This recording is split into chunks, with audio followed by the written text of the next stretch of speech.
We don't expect the fire marshal or anyone else. Not the engineer, I guess, maybe not Larry. I don't know why he needs to be here. The fire marshal or engineer? Okay. No. All right.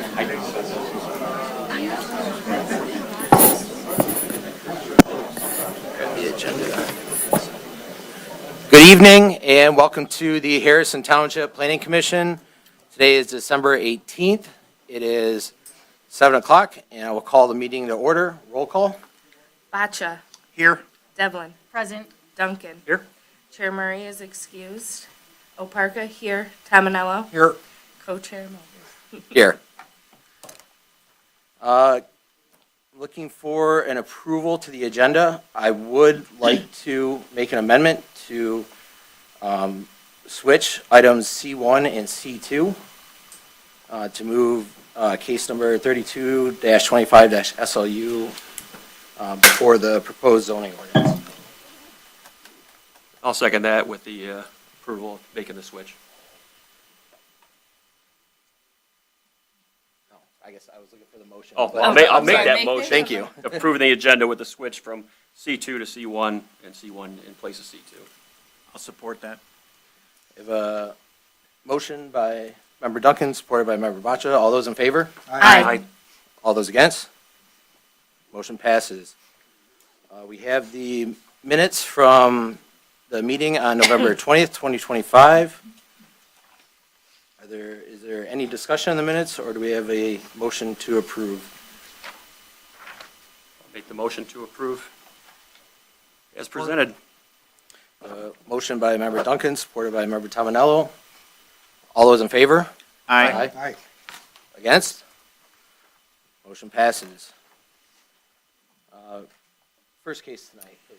Case number 32-25 SLU, Boattown Marina, 30301 South River Road.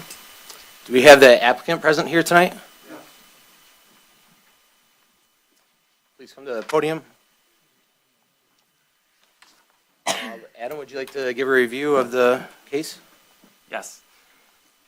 This is a request for a temporary or seasonal special land use. This is for Boattown Marina and Rentals. They are looking for permission to have to utilize their floating office for boat rentals. So this, the Planning Commission is familiar with this. We actually issued the same approval for this same boat rental seasonal operation 5 years ago. That was September of 2020. And per the zoning ordinance, that seasonal approval, the Planning Commission can approve it for a period of up to 5 years. That's what you did. You did require some annual compliance hearings. So the applicant came in October of 2021, September of 2022, and then August of 2023 for compliance hearings. Ultimately, their original 5-year approval expired this year, this past September. The applicant is looking to establish that, I assume, in the coming season here. And so they are asking for the same approval for your consideration of the special land use approval for this. Just some details for this. The subject site is currently used as a marina. It is zoned WF Waterfront District. The marina contains 31 boat wells. The applicant last time around was allowed to use 7 of those boat wells for boat rentals. The applicant installed a storage restroom with screening, also some garbage locations with screening, pontoon rental signage designating 21 total parking spaces for that temporary use. Just in general, I don't really have any, comments about this. This is kind of something that we're all familiar with here. I will say one of the things that wasn't confirmed is if the operation will remain the same with those 7 boat wells to be rented, having boats to be rented, and then 21 parking spaces dedicated to this use. Assuming that's the case, I would encourage them to actually go back to the site plan that was approved in 2021 for this use that had a little bit more detail than what was submitted to us for this particular operation. and even provided a copy of that approved plan in your packets. So that would be something that I would just ask the applicant to do. Nonetheless, this is a public hearing for this special land use. So you'll want to open the public hearing, allow for any comments. In this case, the Planning Commission has final authority for the approval of this seasonal temporary use, and you can approve it for up to 5 years. You don't have to approve it for, you can approve it for a shorter period. You can approve it for up to 5 years, and then you can do the same thing where you require annual compliance reviews if you'd like to do that. So that's up to you. If you have any questions for me, I'd be glad to try to answer them before we go into the public hearing. Do the members have any questions? Last time we just did 2 years of compliance review. It turned out we did 3 different compliance reviews, and on the third, you decided that you didn't need an additional compliance review, so that essentially let them go for 2 years without appearing before their approval expired. Does the applicant have anything that you'd like to add before we open up the public hearing?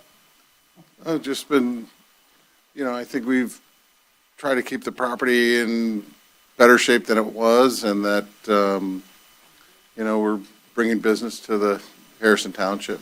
People, we're drawing from probably, some people from out of state, but most of it's probably from 30 miles. Do the members have any questions for the applicant? Did you want to clarify whether you're keeping the 7? 7 boat wells? So what happened, when we originally did it, we only had 7 boats. We did buy another boat. I don't want to make a big change with that, but the issue is that we have 8 boats, but normally we can never run them because there's, maintenance issues or whatever. So, 7 boats is probably okay, but I guess it probably, if it's not a big deal, we could say 8, just because we have 8. The reason the 7 was granted by the Planning Commission 5 years ago is the parking. There's a requirement for 3 parking spaces for boat wells that are for rent. And so that's where, based on the current parking, you had laid out 21 spots, and so that was kind of the max, the 7 boat wells for I rent. guess it would be real easy to add the grass area that is still inside that 21 spots. And, we probably have another 4 or 5 cars that we can put in the grass area, and which happens if there's ever too many cars there. By adding parking to that grass area, would that create like a double parking issue, or would they? Yeah, they get trapped, but usually they're all in the same group, so they don't mind. That'd be something the Planning Commission should consider, whether you'd want to allow that. I don't know that we'd want to encourage a situation like that.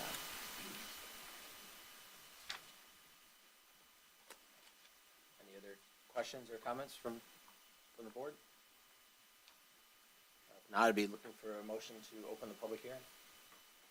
I'll make the motion to open I'll the hearing. support. Motion by Member Duncan, supported by Member Oparka, to open the public hearing. If anyone from the audience would like to comment on the boat rentals, please step forward. You will have 3 minutes. Oh, I'm sorry. Can I have, all those in favor of the motion? Do we need a roll call Needs to be a roll call. on the public hearing? Yes. Okay, roll call, please. Okay. Member Duncan? Yes. Member Oparka? Yes. Bacha? Yes.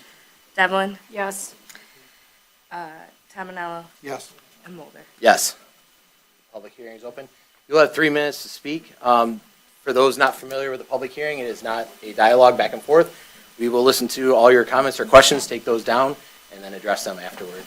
Sounds perfect, thank you. Please state your name and address, please. Good afternoon, my name is Sarah, and my address is 30353 Mance Street. So we are directly located and impacted by the Boat Town rentals. Upon reflection of what brought us here today and why I am coming to the table is, I don't think anybody here would be opposed to bringing revenue into Harrison Township. But when we're bringing revenue into Harrison Township, we have to think of the negative impact that can have on the community. And one of the issues that we have with Boat Town rental is how it's being ran by the individual who runs it throughout the summer. and our attempts to have a conversation with the owner have been left on deaf ears. The individual who is left to manage Boattown Rentals in the summer months is very unprofessional. To say that we have heard profanities would be an understatement, not only to members in our community, but also to members renting the boats. In addition to that, another issue that we have at play is the individuals that are captaining the vessels. A large majority of them don't have enough boating experience to be captaining the vessels to understand the rules of the waterway, stay away from docks, and understand how to dock the boat coming in. Their boats have hit boats within our community. We've had members in our community have to jump on boats to help them dock the boat. And in all of this, again, said manager, our person that is managing over the summer then is yelling profanities at us as community members for helping out the consumers of Boattown Rentals. In addition to that, a third issue we have is there was a mention that there's more upkeep happening in the marina. I think a number of us are aware of an issue where they were illegally dumping concrete to fix a seawall without permits this year. If we as members in the community have to go through permits to do that kind of stuff, so should the marina be required to do as such. And that's all I have to say. Anybody else in our community would like to step up next? Thank you.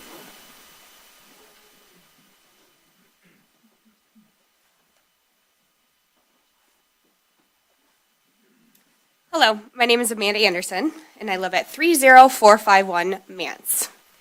Right there is a picture of my son, Maxwell Ryan Anderson. Many of you have not had the opportunity to meet my son, Max, but he lived life to the fullest. He loved and laughed easily. He brought light to everywhere he went. His bright blue eyes reflected the same beauty of the waterways that surrounded our community. Max had no ill will in his heart, only joy, curiosity, and love. This past summer, my son Maxwell tragically drowned in the Clinton River behind our home. The loss of a child is something that no parent should ever have to endure. It is a pain that never leaves you. It simply changes you. During the darkest days of my life, my neighbors of Mance Island and the community have surrounded my family with love, compassion, and support. I will never be able to fully express my gratitude for that. This community carried me when I could not stand on my own. Unfortunately, while my family was grieving, we were subjected to additional trauma that no grieving parent should ever experience.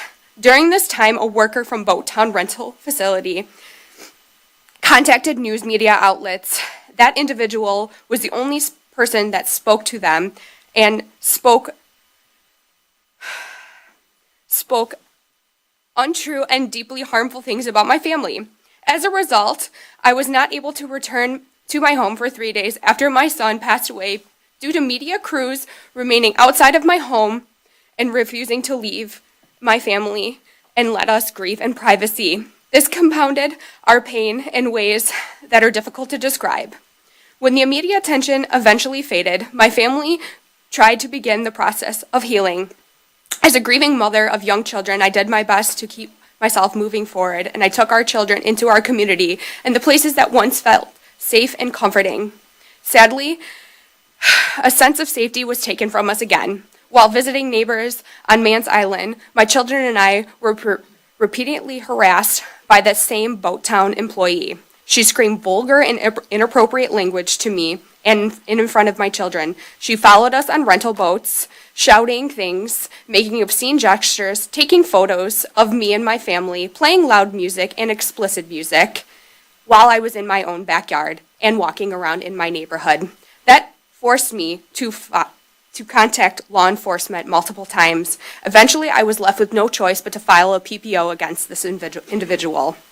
No mother who has just lost her child should feel unsafe in her own home or her backyard, especially that backyard where her child's life was lost. I contacted the owner of Boattown Rentals to explain what this employee was doing and how it was affecting my family. I believe that conversation was productive and that he understood the seriousness of the situation. However, that employee remained in her position and the behavior continued. When the season ended, that individual left the state, and I made the painful decision to drop the PPO because continuing meant me living that trauma over and over again. I want to be clear, I am not against local businesses. I understand the importance of the revenue and the tourism here in Harrison Township, but the business operating on our waterways must have the same respect for the people that live here, the environment, and the safety of our community. Mance Island is a small, close-knit neighborhood of families who respect the Clinton River. For me, this water holds my son's spirit and deserves care and responsibility. Unfortunately, the rental boats that pass by my home regularly demonstrate negligence, recklessness, and lack of respect to our waterways and our private properties. The rental company has been made aware of these issues, yet little to no effort has been made to educate the renters or correct this behavior. Today, I am here because of the same employee remains employed and is expected to return in the spring, I'm sure. I fear for my family's peace and safety and ability to heal. Respectfully, I'm asking this council to please consider the placement and the approval of this business at this current location. Mance Island is not an appropriate setting for this rental operation that has repeatedly disrupted and endangered and traumatized the residents that live here. This community has given me strength at my lowest point, and I'm standing here before you today, not out of anger, but out of love for my son, my children, and for all that we call home. Please take my words into kind heart, and I appreciate you for listening. Thank you. Thank you. Sorry for your loss, and thank you for the strength to get out there and share your story. Is there anyone else that would like to make a public comment?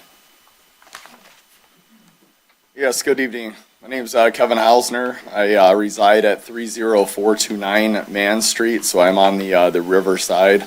Throughout the course of our time here on Mans Island since we moved here back in 2020, I have observed on multiple occasions throughout the summertime, all the way from coming in from the lake, all the way coming down, or the river is the long length that it is, all the way to the house, to our house where we dock our boat, and repeatedly see a lot of inappropriate, unsafe behavior that is an extreme liability, not only for the people that are operating the boat, but for the other vessels that are on the water. I'm a 10-year Coast Guard veteran, and I have repeatedly had to go over to the office and discuss with the operator of that business, or who was running the business at the time, and she basically said that we let them watch a video and then we let them on their way.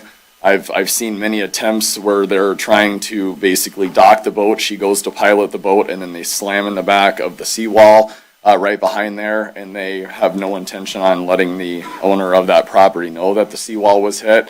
But the biggest thing is wakes. When you're thinking about the distance it takes to travel all the way down from the main lake all the way down the river, and you're getting close to that time that you're supposed to turn the boat in, and the fees that are associated with turning it in late.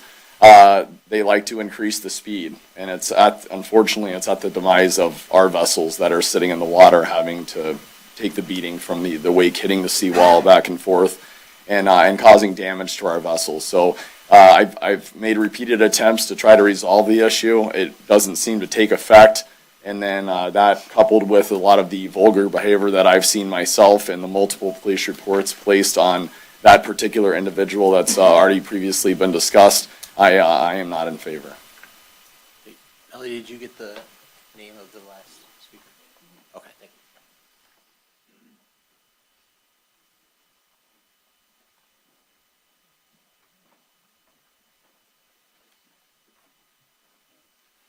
My name is Lloyd Ray. I live directly across from this business. I live at 30376 Mancy. I've had several, not once, not twice, but many occasions with this individual that runs this business. She's used vulgar language and vulgar, I don't even know how to put it to you. On one occasion, there was two little girls in the back of the boat that had her parents and family had rented it. And she said stuff on the boat that I wouldn't think you'd hear in a topless bar. I called the owner. I talked to him. He reassured me that it would change, and it didn't. It just consistently went on. I am not at all against the business. I told the owner of this, I think the rental is something that, it's a good business. But I am a little concerned about the people that drive. They've come across and hit my dock. And like I said, I called the gentleman and I talked to him, and he reassured me he would take care of it. But at no avail, it just didn't happen. So that's my complaint, is I live right across from it, and they need to do something with the individual that runs it, with her attitude and her language of other people that are on their back of their decks and have to live with the way she talks. Thank you. Thank you.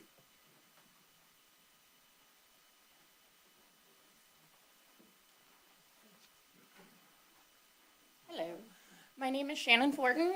I live at 30344 Mance. I am directly across from where the boat rentals are parked. And also next to us is my husband's uncle's house, which used to be his grandparents' house. So I have been going to these houses for 23 years. Ever since Boat Town started renting out their boat wells, they do not make sure that the people can actually run a boat. I have heard the individual that everybody's been talking about actually threaten the people that are driving. I have seen the cops called on many, many occasions because the people are drunk and they hit other boats, they hit docks, they ruin their property also. My property, I do not have wells in my property. I just have a seawall. I cannot park my boat or rent out my dock area in order to make extra income because we can't. They're gonna ruin our boats. So they're actually costing me money, and now I have to park my boat next door because I can't park it behind my house. That individual, I don't think she should be allowed to work there. I don't know how you'd be a business owner and think that it's acceptable to have someone treat you like that. I understand they need to make money, but they either need to start training their drivers or they need to remodel their business because it is a poor display of a business, in my opinion. And if you look on the internet, you will see all the negative comments also. Thank you for your time. I appreciate it. Thank you.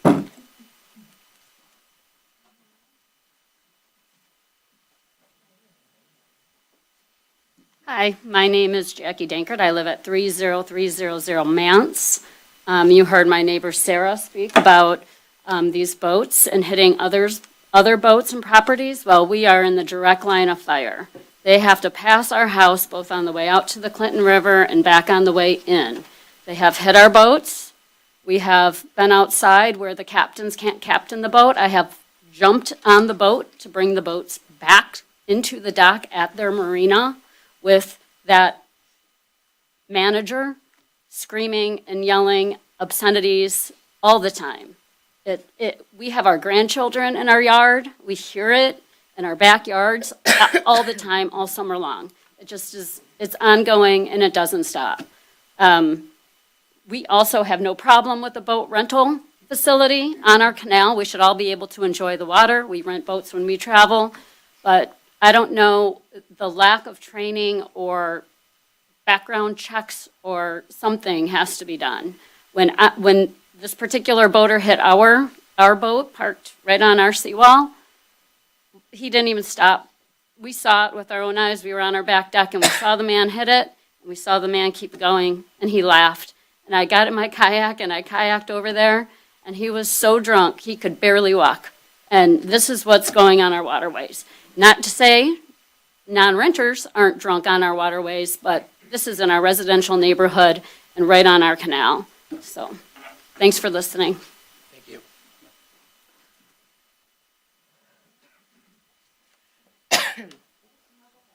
Hi, my name is James Anderson. I live at 30472 Mance. We are on the same canal as Boattown Rentals. We go past their marina every day. I can say that the woman there is nasty. 19 one-star reviews from Google Maps. In Google Maps, I'm going to read one of the reviews. It says, "Do not rent a boat here. I have to say we are extremely disappointed with our experience. From the very beginning, Tamara was disrespectful and condescending.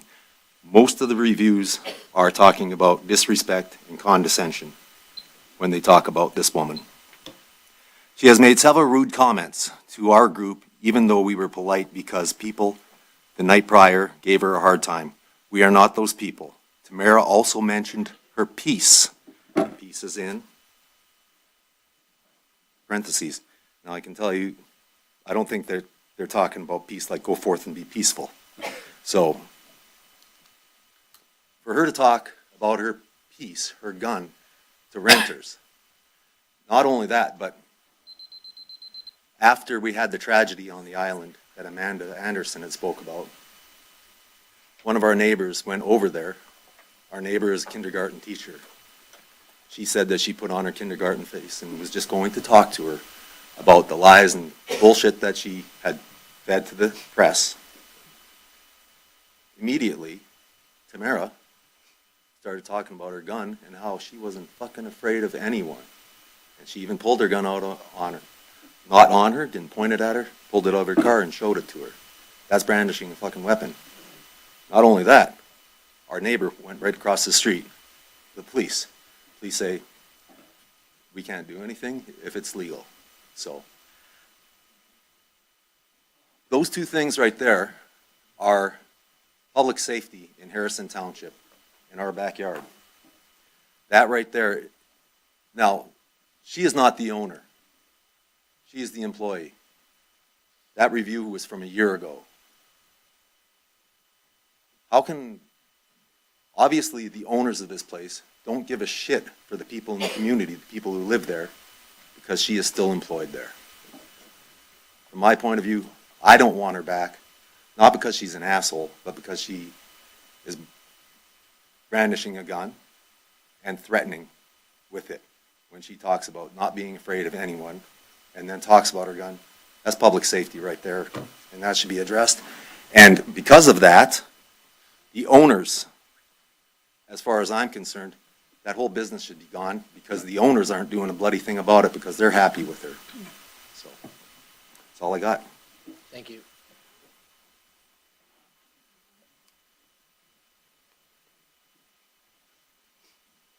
Nancy Byers, 29210 Grandview Street. I'm not in your neighborhood, but I just have a question. They said 31 boat wells and 21 parking spaces. Did I hear that correctly? What is it? Can somebody? Yeah, you can pose a question. Like I said, Oh. once all the public comments done, we will address the comments and Oh, questions. okay. And please, no back and forth with anyone else. If you're speaking, please address just the board. Thank you. Oh, I'm sorry. No, it's okay. Just- I know, not everyone's used to speaking in this format, so I understand. Any other public comment?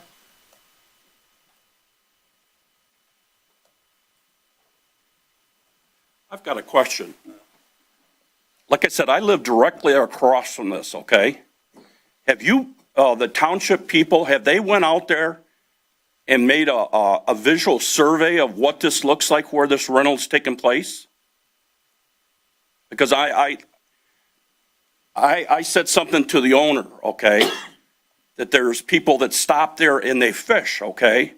And I seen two little girls running down these docks. And it scared me to think that one of them would end up in the water. These docks are not up to any kind of a code or any kind of safety situation. And I think if you guys went out there and inspected, you would totally agree with it. Now, I think he might have went through the steps because I seen him and her going down and checking all the docks, so maybe he plans on to update them or bring them up to a little better rental standard, okay? But I think somebody needs to go out and take a look at this. I look at it every day across the street from me. Thank you. And also, I did have the sheriff out, and I got a report on her situation with her language and stuff in the canal, and it's on record. Thank you. Thank you. I do also want to remind the public, when we do open the public hearing, every resident has one chance to speak, 3 minutes. If there's something that's already been addressed, we have as a comment, use your time as best as possible. Thank you. Is there any other public comment?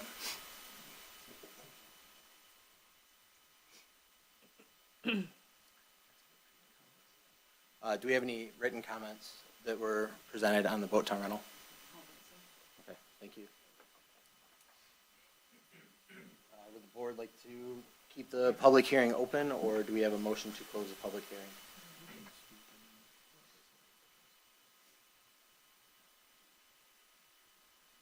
Would you like to keep it open? I have no issue with either way. I mean, what we normally appropriately do. I'll make a motion to close the public hearing. Support. We have a motion by member Tominello, supported by member Basha to close the public hearing. Do we need a roll call? Roll call. I need a roll call, please. Member Tominello? Yes. Member Bacha? Yes. Member Devlin? Yes. Member Duncan? Yes. Member Oparka? Yes. Chair Mulder? Yes. The public hearing is now closed. I will give the applicant a chance to come up and address the public comments that you heard before we go, before the board makes any comment. The applicant's here. We can go through the items that were brought up by the public. If not, we can have our discussion if you don't want to address those.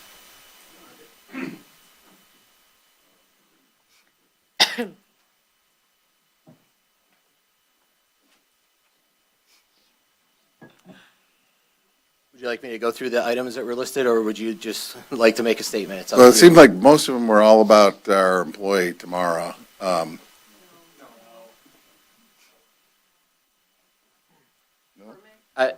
would ask that everyone has a chance to speak during the public hearing. Other than that, please address any comments to the board and no back and forth amongst the members of the public. Please go ahead, sir. Well, as far as, seemed like, the vulgar language and stuff, and it was definitely worse, years ago, and we tried to calm her down, and it's gotten, according to our reviews, I think we're over 4 stars on it at Google, so we do have, some bad reviews, and they stand out, and yeah, so we talked to her. It's not like she can change the way she is, and she's willing to work 70 hours a week, and it's hard to replace her. So that's been because it's been one of our goals, okay, and we haven't been able to find someone to do that. But after listening to what was happening today, it's definitely a higher priority for us. As far as, the people who are drinking, we really can't control that. We do have phone numbers on our boats, and so whenever anything, when someone's driving too fast or something happens, we typically get a call from someone, and then we call the renter, because we know where they're at, and we know which boat usually, and tell them, hey, we're not going to charge you a late fee, slow down, we do that. But a lot of times they don't understand the rules. We do have a 30-minute educational time that is required for anyone before they take a boat out. And, it's unfortunate, but a few bad apples can really stick in your mind because, we have a lot of people running boats. So it's, the situations can be, one bad experience, but most of the experiences are not that way. And as far as condition of the seawalls and the wells, we're in it's a very expensive process, but we are in the process of trying to Yes, fix it. she won't be there next summer, period. So even if we have to close it, we'll close it if we can't find anybody. She will not be there, period. It changes the whole deal.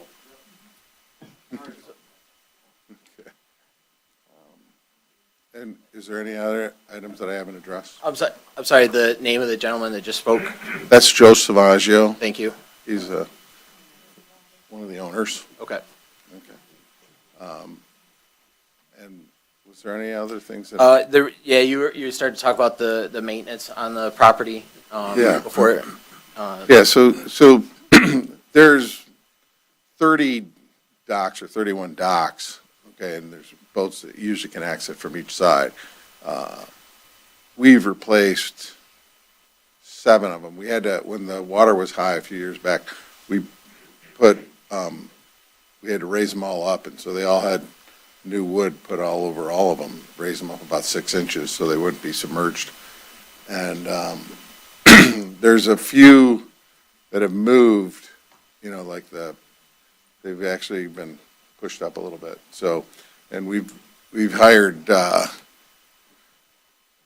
people with a load all to try to pound them down, and it's been kind of unsuccessful. We still own 2 more docks that we bought, and we have to install them. And we're going to replace the worst 2, but when we bought it in 2017, there was 3-foot holes before the seawall. It was like, and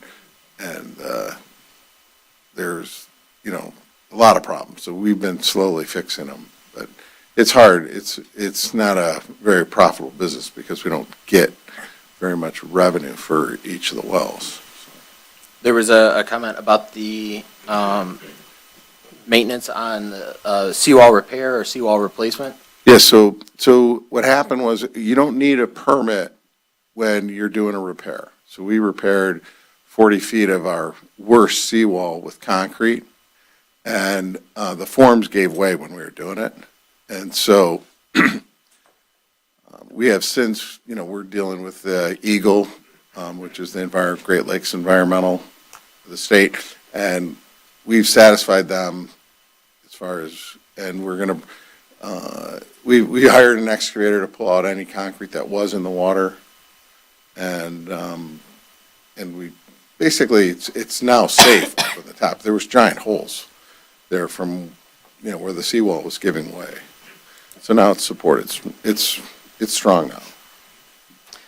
There was a comment, you addressed it quickly, kind of about actions of the renters. You said there is a 30-minute training video. Yes. I'm assuming you have a contract or any of these items addressed in the contract or the training that's been brought up tonight? Yeah, so we have a standard captain's meeting for anyone who's going to be running a boat. And so we have a video, but normally we just go through 30 minutes, walking them through the boat, explain to them how to use a boat. And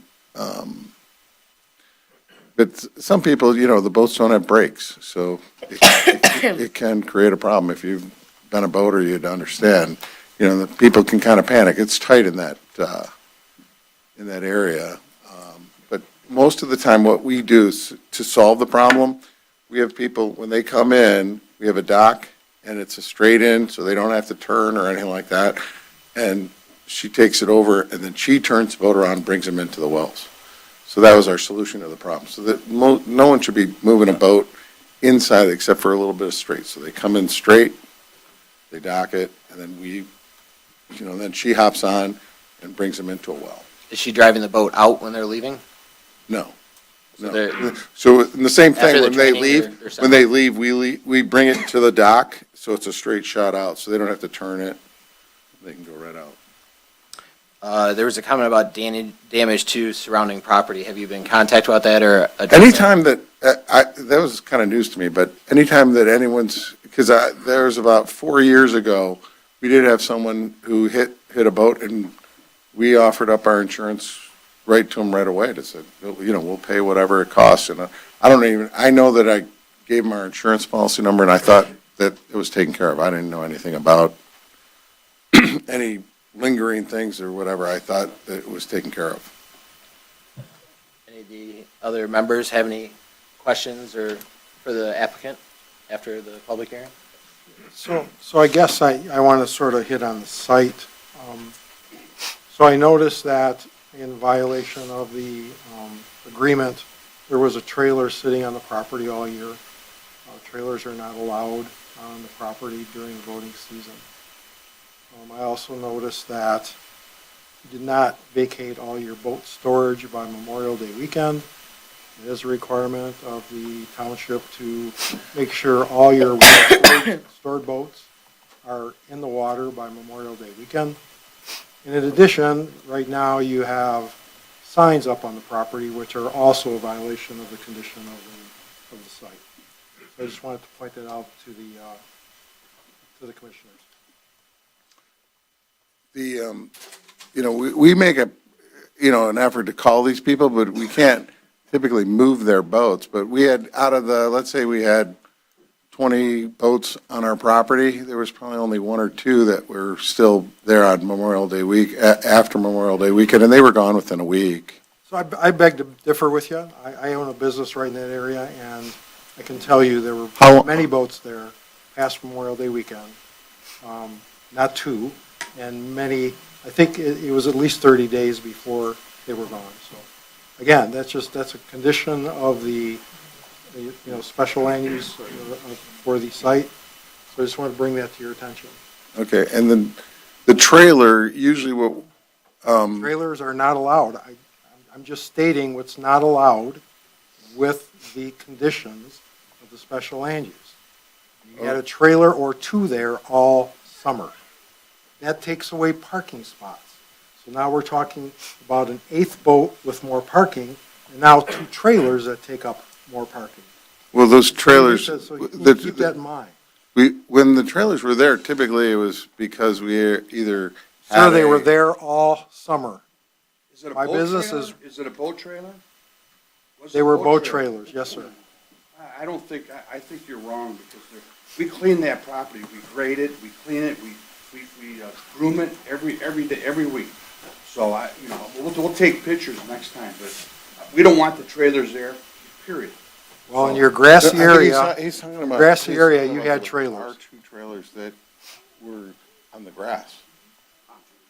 The pontoon Well, trailers. those are for our breakdowns. We only have Again, time for a the breakdown. condition We says won't keep them there. no trailers. You went through 5 crops, you're gonna have trailers Uh, taking those boats in and out. Sir, please.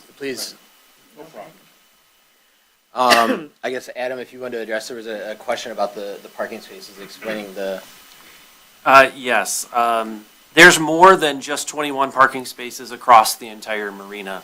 Like 60 something. We have Right. 64 boat wells. And the ordinance requires one parking space for each boat well that is owned, and then 3 for each boat well that's rented. And so that's where, based on the total number that you had, you could really only have, or you decided that you would do 7 boat rental slips. 21 spaces were available designated for that. So there's more than just 21 total parking spaces at the marina as a whole. okay, and we did have another question about the township inspection. The township does do inspecting, but generally it takes a complaint by a resident to, I was also going to ask, the township, is the township responsible for inspecting docks, or is that the state because they're in the water? we do have, Anybody have that we do answer? have an ordinance, but I believe the township's jurisdiction stops at the shoreline. Because it's connected to a federal waterway, but I'd have to look into that. That's just, I would also, Yeah. we would want to, If I may, related to the same point about the township enforcement. So if, for any residents who have a complaint, and obviously, if you call the police or whoever you want to call, certainly contact the owner, but you can also contact the township building department and the code enforcement department. when the planning commission does an annual review, compliance review, for example, they ask the township, hey, have we received any complaints from neighbors about the operation? And then the planning commission, that's why the planning commission holds the annual review, to be able to hear those and make sure that the owner hears those as well, and the planning commission can take corrective action in that sense. So definitely encourage you, if you have a complaint, to share that with the township, so that when the planning commission has their annual reviews, that they can take that into consideration. Thank you. Have any other questions or comments from the members of the planning commission? Yeah, I mean, I have some thoughts, that don't really relate to the applicant, but, I feel like in the ongoing cumulative review of this use, there have been issues. Every time this has come before us, we have asked for certain issues to be addressed. And it seems like not only are they not addressed, there are additional cumulative issues that are coming up. And we have an applicant that flat out says he can't control what goes on there. And to my mind, that's a problem.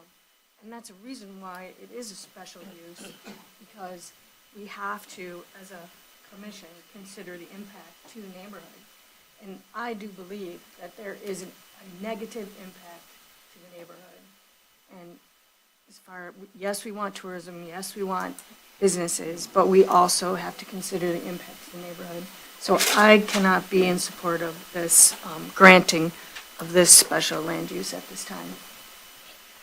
I would just agree with Danielle. Last time it was parking on streets in the neighborhood across the street, and now it's the neighbors on the other side. It's just, like you said, cumulative issues that just keep coming up. We gave a lot of grace the last time in granting the special land use, and here we are 5 years later, still dealing with similar issues. I believe the employee was brought up the last time. Parking has always been an issue. So I would just echo what Danielle said. I concur. I think we expect business to be good community partners. It resonates quite a bit with me, the people talking here tonight. I would expect more. I would expect action prior to this meeting when you're looking for an approval from us. It appears by number of people here that none of that was done prior to coming to this meeting. So I'm in the negative on approving this also. Can I make a comment? I got a few things to also add to it.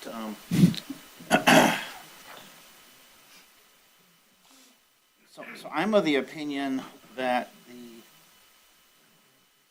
planning commission is not in the position to manage how a business manages their own employees. Like, if staff is that poor, the market will dictate what's going to happen with the business. So respecting the problem with the employee, I understand, but I'm not sure that we can really solve that. The ability for the planning commission to help to manage a potential renter, how to navigate a boat, again, I know many people own boats for years and still don't know how to drive a boat. So I don't know if we can get into that, or even the consumption of alcohol. Likewise, I know plenty of people that own boats that consume alcohol excessively to the point of risk. That being said, though, what the planning commission can do, though, is have the ability to impact how a piece of property impacts the surrounding neighborhoods and how it impacts people's lives. And I have also been convinced through time, as well as the presentation today by a number of the residents, that this particular piece of property is not beneficial to the surrounding neighborhood.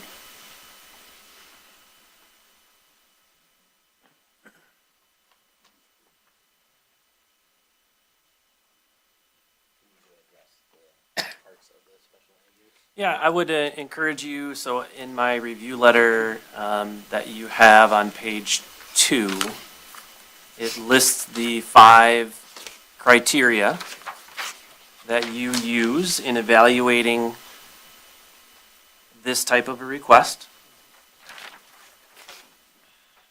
The first one it says the granting of the temporary use shall be in writing stipulating all conditions. We've done that previously. And would be presumably, if this was approved, it would be kind of stipulated on that site plan. B, granting of the temporary use shall in no way constitute a change in the basic uses permitted in the zoning district, nor on property where the temporary use is permitted. C, the use shall be in harmony with the general character of the zoning district. D, all setback, land coverage, lighting, and other site conditions shall be established at the discretion of the planning commission. And then E just says that no temporary use shall be granted without doing a public hearing, which we're doing this evening. So I would just encourage you, for whatever your motion is for or against, to cite either compliance with those 5 standards, or if you find that there is not compliance with any, even just one of the 5 standards, just cite that standard.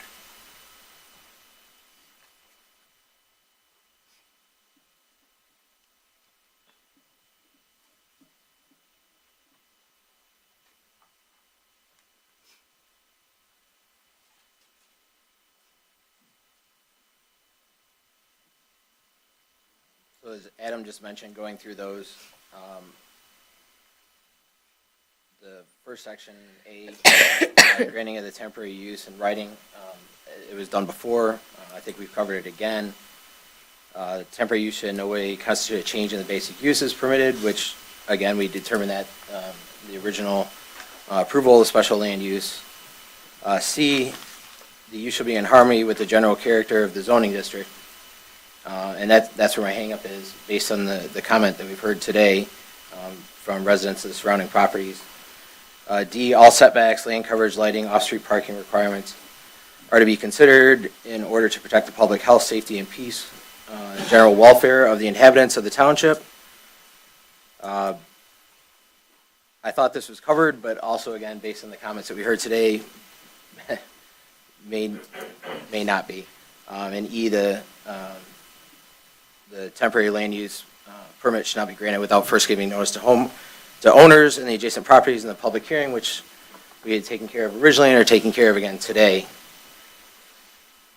I've heard your comments from the board and the public's comments. If we don't have any other discussion, I would be looking for a motion.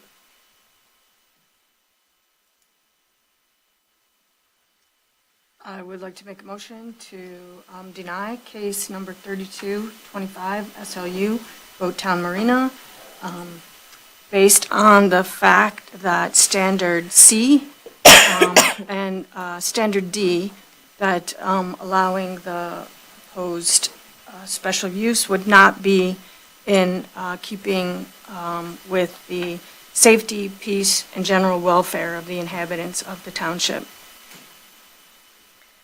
I will support that motion. I have a motion by member Devlin, supported by member Oparka, to deny the special land use based on conditions C and D in the special land use. Any other discussions on the motion?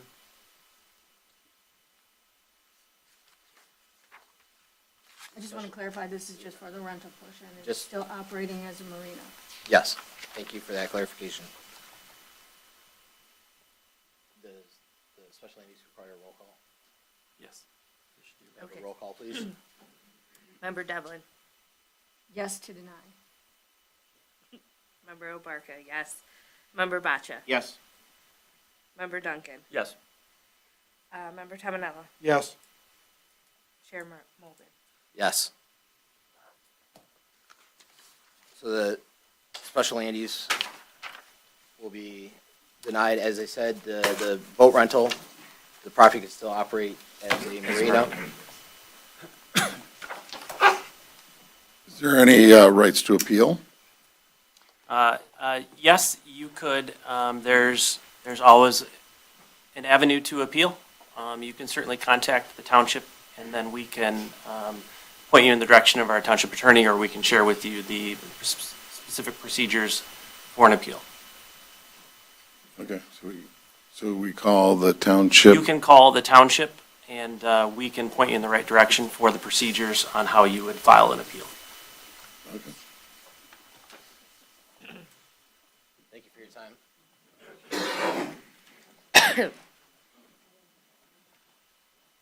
So our next hearing, we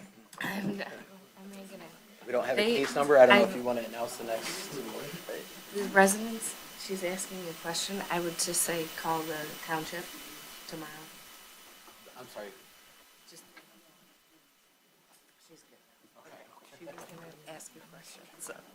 There is a general public comments from the floor at the end of the meeting. I do want to say when I made the amendment to the agenda, because we had not received any complaints or anything prior to the meeting, I was not expecting that case to take as long, which is why we had changed the order, so I do apologize for that. Mr. Parker, our next hearing? Yeah, I would just say if you have questions, call the township tomorrow I morning. just want to say, I did on this one. I called the township 3 different times this summer, and I was told to bring it to the special land use meeting today. So to say that our community hasn't reached out to the township is not. So in order for that to go on record, a formal complaint has to be filed, which it was. So there was actually a form you filled out and turned into the building department? So I guess, can you see if there's been any complaints on this property turned into building? And so they can share with us? You don't have to do it now, but we would like to, probably going to see it. All right, thank you for that. We will look into that. And with that, one other thing is the addresses that the letters are going to are incorrect. My address, when it pulls up in the township, is correct. When it generates the letter, it goes to a neighbor that doesn't even live in that house. So I have also brought that to the township, so just make sure that the letters that are coming out to the community actually match my address. I know which one you're talking about. You talked to me and it was only yours and it got addressed, so yours is all set. Okay, thank you, Melody. Okay. C1, proposed zoning ordinance and zoning map amendments. So the Do we need Planning to open Commission a has public been, hearing? we will give an overview. The Planning Commission has been working on these amendments for probably almost a year now, Yeah. I would say. And with that, Adam, would you like to give an overview of the proposed amendments? Yes.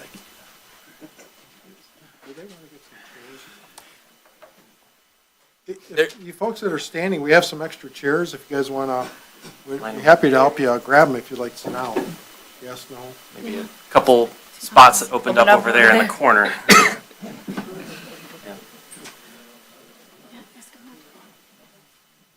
Is the aisleway? We do need to keep the aisleway to the door. Please, we can bring more chairs out and set them up, but we just do need to keep the aisleway out to the door open, please. There are some empty seats throughout. We- It is hot. It's getting hot. Yeah. Larry's at temperature control.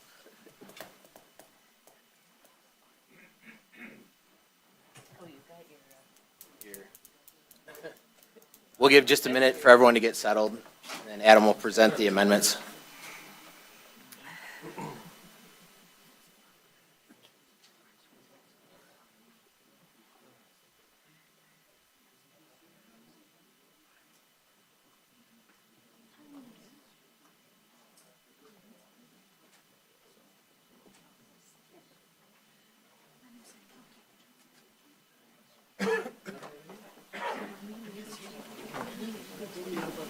Ready? Yep. Okay. All right, tonight is a public hearing on proposed zoning ordinance and zoning map amendments. I'm going to be going to provide an overview of the proposed amendments.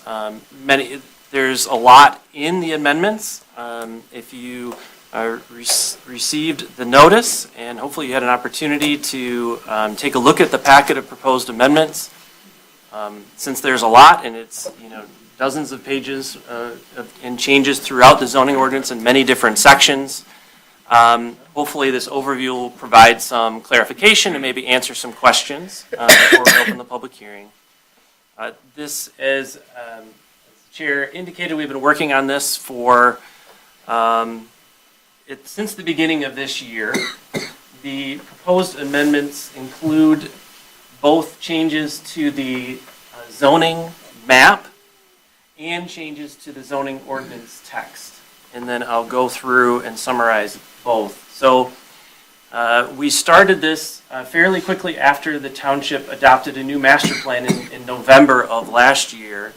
And in the master plan outlined a number of potential zoning ordinance changes that the planning commission should look at. And so a couple months after the master plan was adopted, the planning commission then did move forward in evaluating potential changes to the zoning ordinance. Tonight is a public hearing. The planning commission is just a recommending body as it relates to zoning changes, including zoning map amendments or text amendments. So the public hearing will be held, and the public hearing, after that is finished, later on the agenda, the planning commission can discuss the proposed amendments. The planning commission may make a recommendation, ultimately recommendation of adoption, or maybe not want to move it forward yet to the township board. The planning commission may consider further discussions at a subsequent meeting. The planning commission can recommend the changes to the township board with or without some revisions based on any discussion that we have tonight or at subsequent meetings. Ultimately, though, any proposal would go to the township board, and at a regular township board meeting, the township board could then discuss and deliberate. They could then adopt the changes. They could send them back to the planning commission for further review if the township board would like to do that. So that's just the procedure this evening. So the zoning map amendments first. So in the packet that the notice pointed to, in the packet of changes that's in the township, on the township website right now, this shows the changes that are proposed in a variety of areas, but it affects many properties throughout the township. So it's, we had kind of did a comprehensive review and look at the zoning ordinance and these changes. Just as a summary here.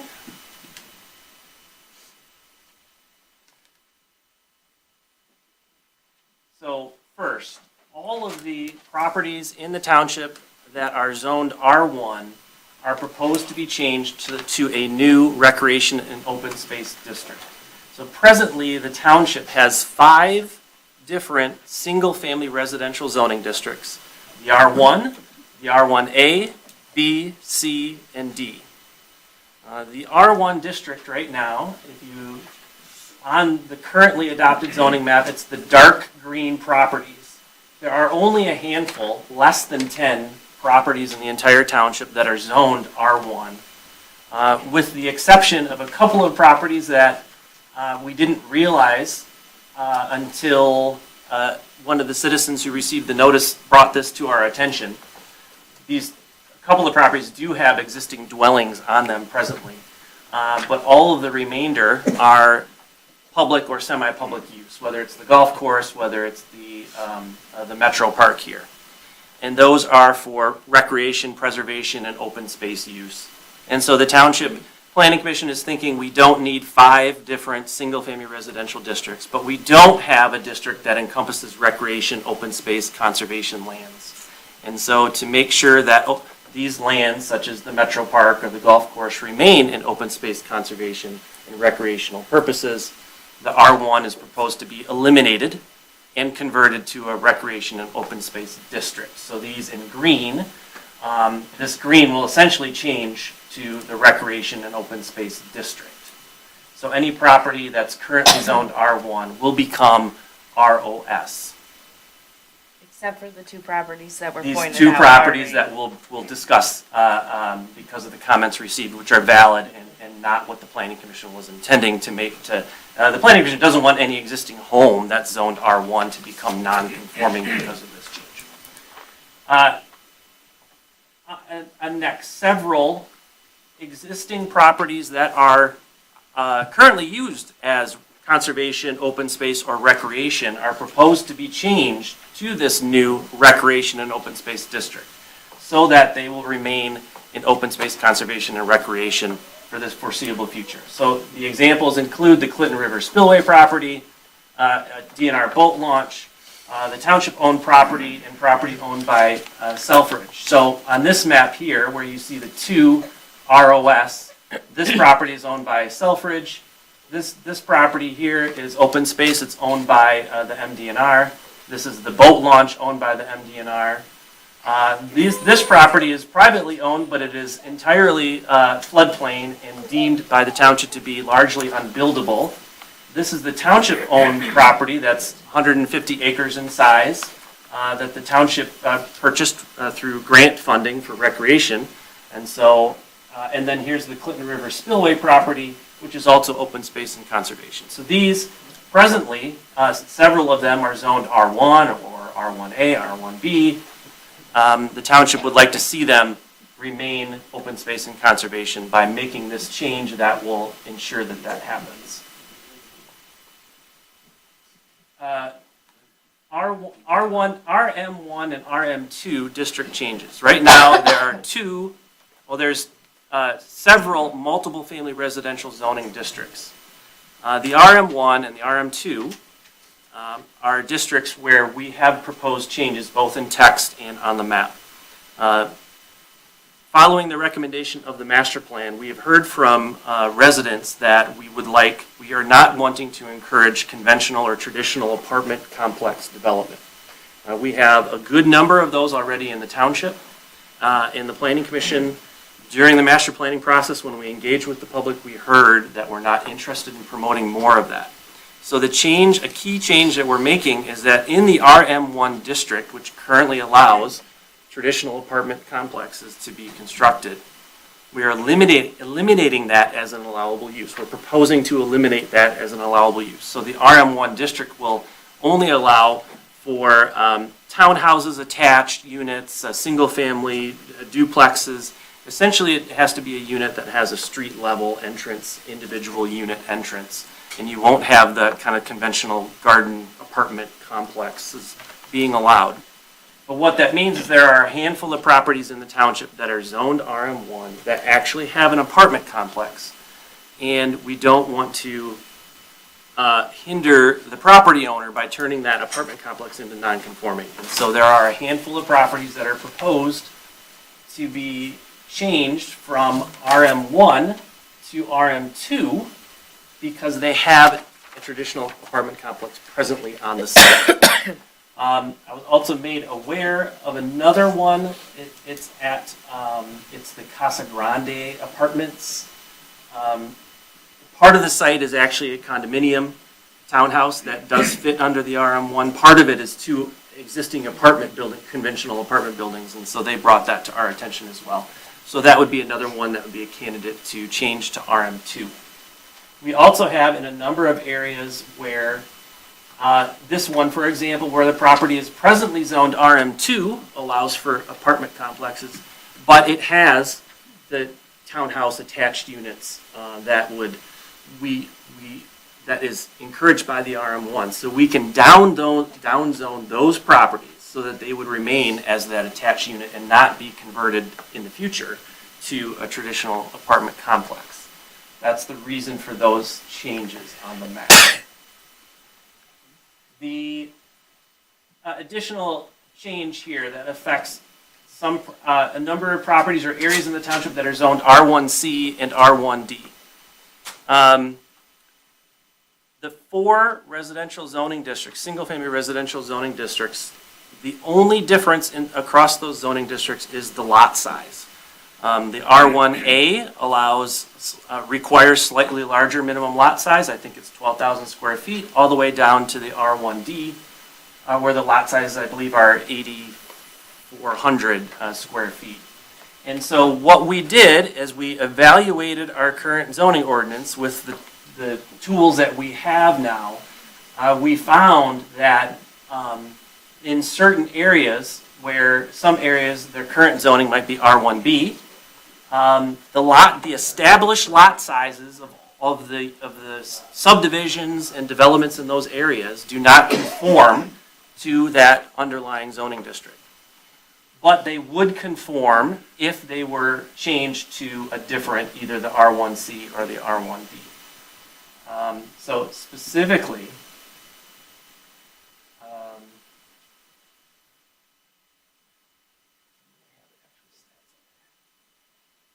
I can get you the stats, but we had found that in the case of these areas here where 80-90% of the lots are deemed presently non-conforming because that zoning district doesn't allow for the lot size that has been established in these subdivisions. And so by changing them to either the R1C or the R1D, those properties would now be conforming.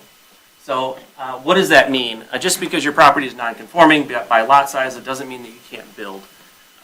It doesn't mean that you can't build on it, but it does give you more ability, and it prevents you. There are some limitations that you would have if you're building on a non-conforming lot, and so it eliminates that non-conforming status for you. And then finally, there's a Ballard Street property that's proposed to be downzoned. This is the old hospital property. It's presently zoned RM1. It would allow for multiple family residential development. The Planning Commission has seen this kind of case in front of us a number of times and has, based on neighbor requests, has deemed that that particular piece of property is more appropriate for single-family residential as opposed to multiple family residential. And so that is that one change on the zoning map. That's the summary of the proposed changes to the zoning map. Text changes. We have the last time that the zoning ordinance was looked at or evaluated for amendments, I think, was 2017. And it doesn't seem like that long ago, but you think about it, 8 years is a long time, and a lot of things have changed. And so we have to bring up our ordinance to comply with contemporary land uses, changes to state laws, interpretations by judges during different court cases. And in some cases, we don't really have the choice. We kind of have to do what the changing state laws tell us what to do. In other cases, we're just trying to address uses maybe that are more contemporary that we hadn't previously addressed within the zoning ordinance. A lot of these are related to different residential use types that weren't previously defined or addressed in the zoning ordinance. We looked at, across the various zoning districts, the listing of uses that were permitted in those zoning districts. And when we looked at that, we saw that there were some opportunities for changes or adjustments. For example, as I just mentioned, in the RM1 district, we do no longer want to allow the conventional apartment buildings. So that's proposed as a strike through to eliminate that. We've also addressed where the current zoning ordinance does not, regulations and allowances pertaining to daycare facilities, whether it's adult daycare facilities or child care facilities, making sure that daycare homes, for example, are allowed within the various residential zoning districts. Also, we looked at some senior care facilities, nursing homes, assisted living facilities, making sure that those are defined appropriately and allowed in appropriate locations in the township. Excuse me, could you say what the P and S stands for? Great question. Principal P is a principal permitted use, so a use by right sometimes is what it's called. S means that it's allowed, but as a special land use and requires approval, just like tonight for the other one that you heard, in front of the Planning Commission after a public hearing is held.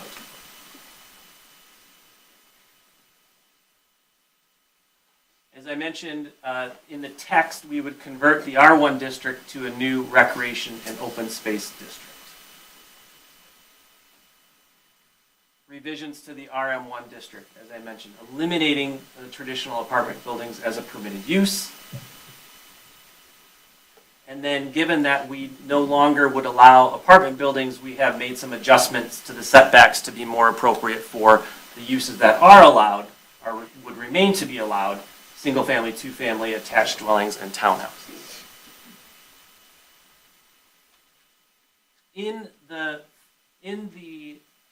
R1C and R1D districts, again, as we looked at the properties that are presently zoned R1C, even in R1D, we realized that based on the current minimum lot sizes for those districts, that a good number of properties, and we're talking hundreds of properties that might be zoned R1C and R1D, that a good number of them are non-conforming. again, the lot size does not meet the minimum that's already established in the R1C and the R1D districts. So 40% of the parcels, approximately 40% of the parcels zoned R1C in the township are smaller than the minimum lot size of 9,600 square feet. And if we reduce the R1C minimum lot size to 8,400 square feet, 350 parcels that are currently non-conforming would become conforming. That's a benefit to those property owners. Approximately 50% of the parcels zoned R1D, we found that they're smaller than the minimum lot size. They're non-conforming presently. And so if we reduced the minimum lot size from 8,400 to 7,260, that's 1/6 of an acre, 400 properties would become conforming. So that would be a benefit to the property owners. And so when the Planning Commission looked at these, the Planning Commission agreed that, look, we can reduce the lot size to conform to what's been established in those neighborhoods presently to the benefit of those property owners. So that's a proposed change for these two districts to reduce the minimum lot size. We established a new residential clustering option in the master plan. The master plan talked about if we have properties that are environmentally significant or have physical characteristics or constraints, that there should be an option for a developer to preserve those features, maybe by clustering units in a smaller portion of the site, whereas the remainder would remain as conservation. And so this establishes a new residential clustering option. If you want to take a look at that, it's in the packet, and there's the section reference. We also looked at the planned unit development option. This is an existing option in the zoning ordinance. It allows for some flexibility. Property would have to come before the Planning Commission. Public hearing would need to be held. And this is another option. This could allow potentially for mixed use. It could also allow for open space preservation, other kind of unique considerations. And the Planning Commission is making really just one change. Right now, to be eligible, you would need to have a parcel that's at least 40 acres in size.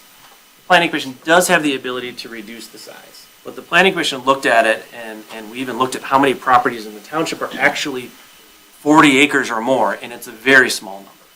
And so the Planning Commission thought, let's benefit our property owners by reducing that number. So if you have just 5 acres, you can then apply before the Planning Commission. And you would be eligible at least to propose something to the township under this planned unit development option. There's still even a mechanism that the Planning Commission could go below 5 acres, but kind of the base level is 5 acres. So that's the change in there. Short-term rentals. So this is something that was not previously addressed in the current language. So the ordinance doesn't speak to short-term rentals one way or the other, really. The proposed revisions that are in the draft presently would essentially establish a prohibition of short-term rentals within the residential zoning district. The language would allow for short-term rentals within the non-residential zoning districts that include the local commercial, general commercial, village districts. So 4 districts where they would be allowed, but not within the residential zoning districts. The Planning Commission, in looking at this, had the mindset of wanting to protect the residential character of those neighborhoods, to not wanting to promote short-term rentals. We added some new development requirements for adult foster care facilities. These weren't previously addressed in the zoning ordinance. Minimum lot size, for example. A minimum amount of open space that would be provided on the property. Similarly, added some new development requirements for group daycare homes. For the temporary uses, such as the temporary use that we just heard earlier today, the ordinance allows for the Planning Commission to approve them for up to 5 years.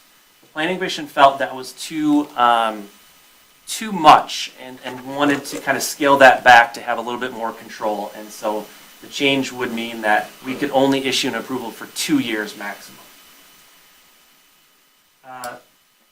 For some of the new uses that we're defining, we established parking formulas. So as an adult daycare facility is proposed, we now have, okay, a requirement that says you need 2 parking spaces plus 1 per each employee, for example. We did do some tweaks to fence wall and hedgerow requirements section, clarifying when the specific provisions apply to just a fence, just a wall, just a hedgerow, or any combination thereof. We're not really changing the content per se, except there's one suggestion to eliminate hedgerows, or it's in the proposal to eliminate hedgerows from being allowed in the waterfront yard, so within the first 30 feet from the water's edge. And then we also looked at some changes related to administrative procedures, site plan review, special land use review, some things that we kind of have been doing that where practice didn't quite line up with what is said in the zoning ordinance. So just wanting to bring that in line with practice.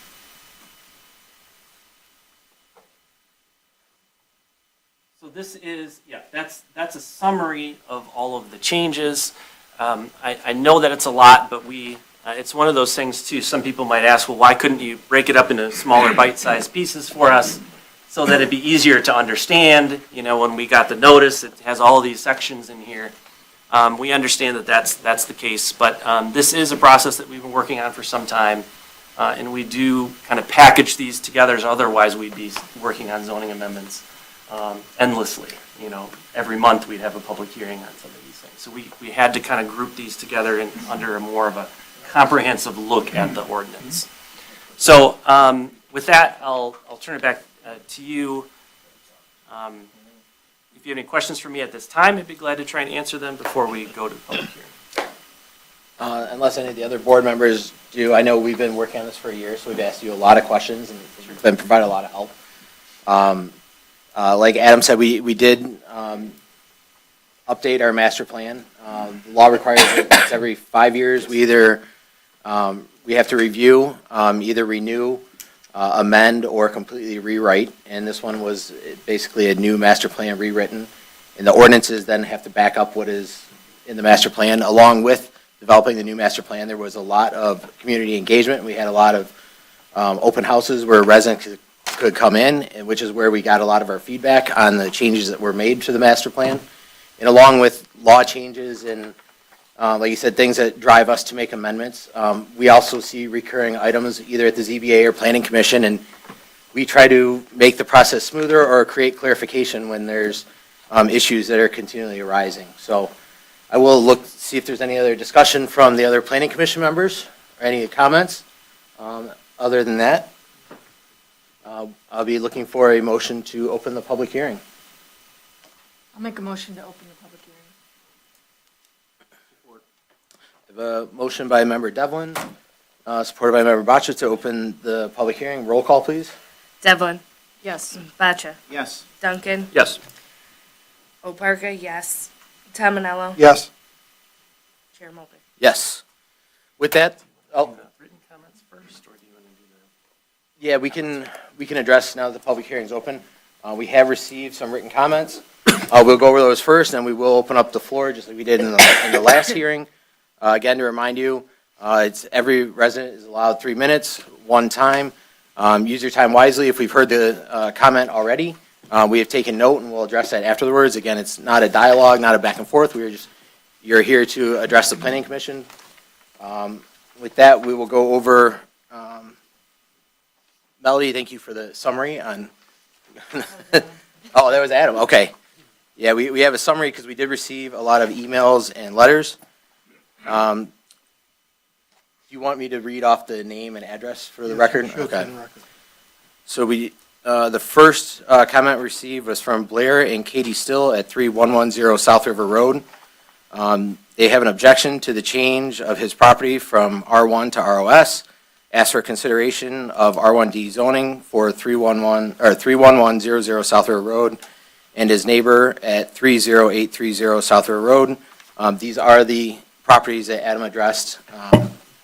They're near the Metro Park.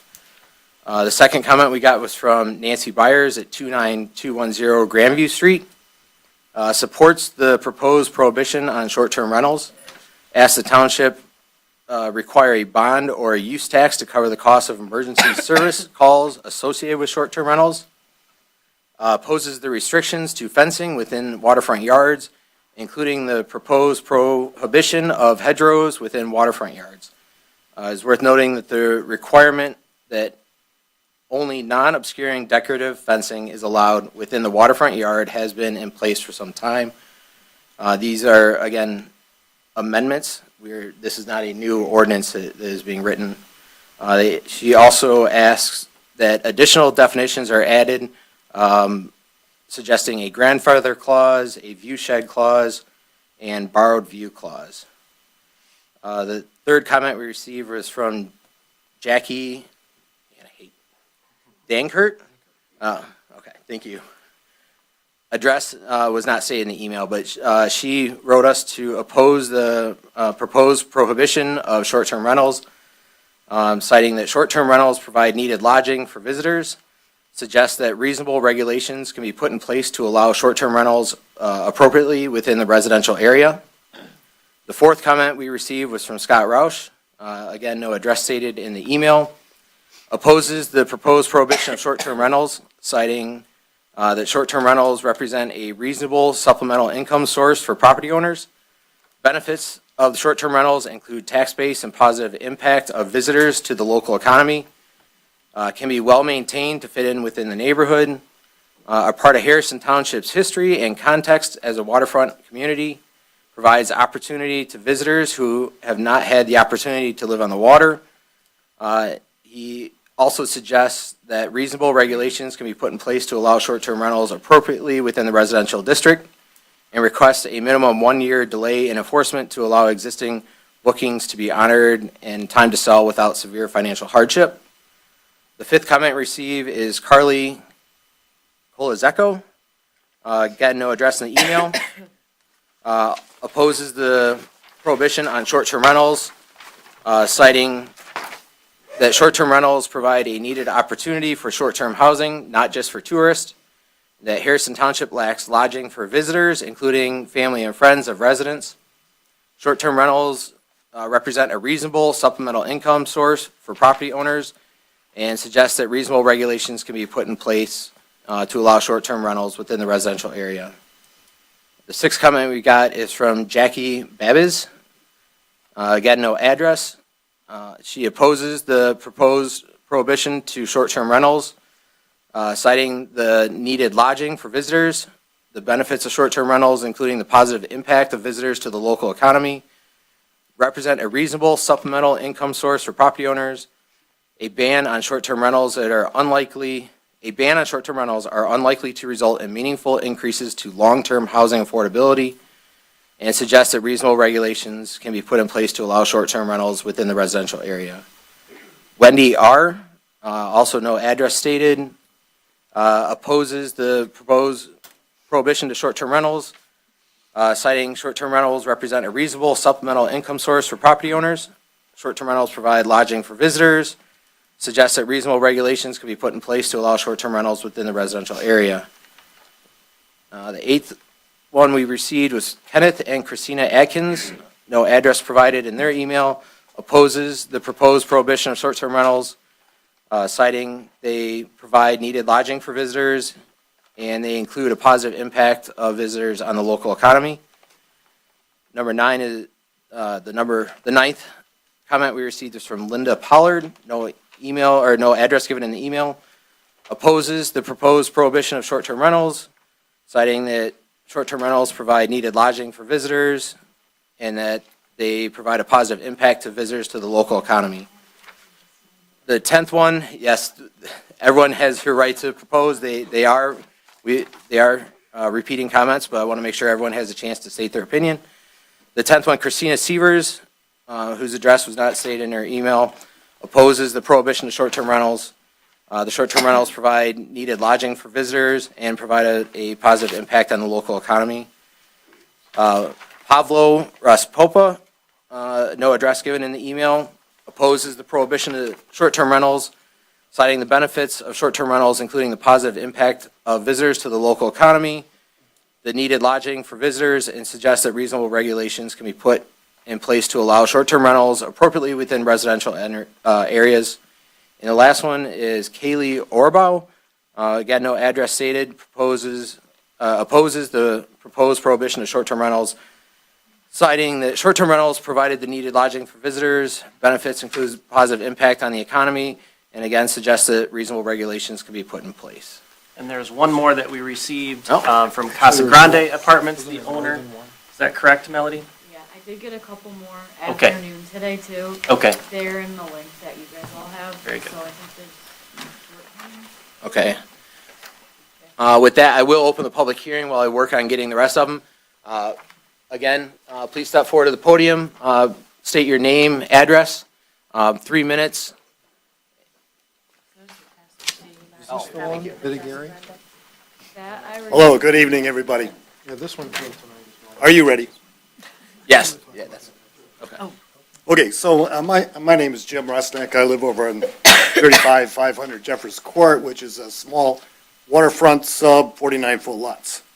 One of the things I really liked in this whole discussion that we heard tonight was consider the impact to the neighborhood. That was a wonderful comment. We have had Airbnb or the other equivalents next door to us. It's been utter hell. And the reason I say that is we've had Joppy Nooner boats coming in. We've had stripper parties at their pool and hot tub next door. We've had loud music, loud drinking. And frankly, we had several weekends where we actually had to leave the house. And we've had weekends where the owner called us and asked to call the police to have the people evicted because he saw that there were too many people there. And the police basically said, bring the owner in. They have to evict the people. So the owner had to come in from Pennsylvania. And they did that. We have 49-foot lots. We're right next door. The other thing that I've seen, now it's not necessarily in Harrison Township, but it's a good consideration. We've had friends up on the river where they've had Airbnb type houses, and they've had illegal immigrants come in because somebody rented the house. Come in, bring the boat in, people jump off, go away, and there they go. So I really suggest in a line of the consider impact of neighborhood, similar to a condo we have in Florida, that there be a minimum amount of time. In Florida, we have a 3-month minimum rental. I heard from the office that maybe there was a consideration for a 1-month rental. In any case, from a homeowner standpoint, in a small little closed-in area, I think short-term rentals are a terrible idea. Thank you. Thank you.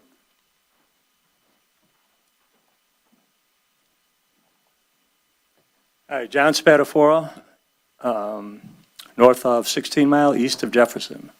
Can you pull that map back up, the zoning map?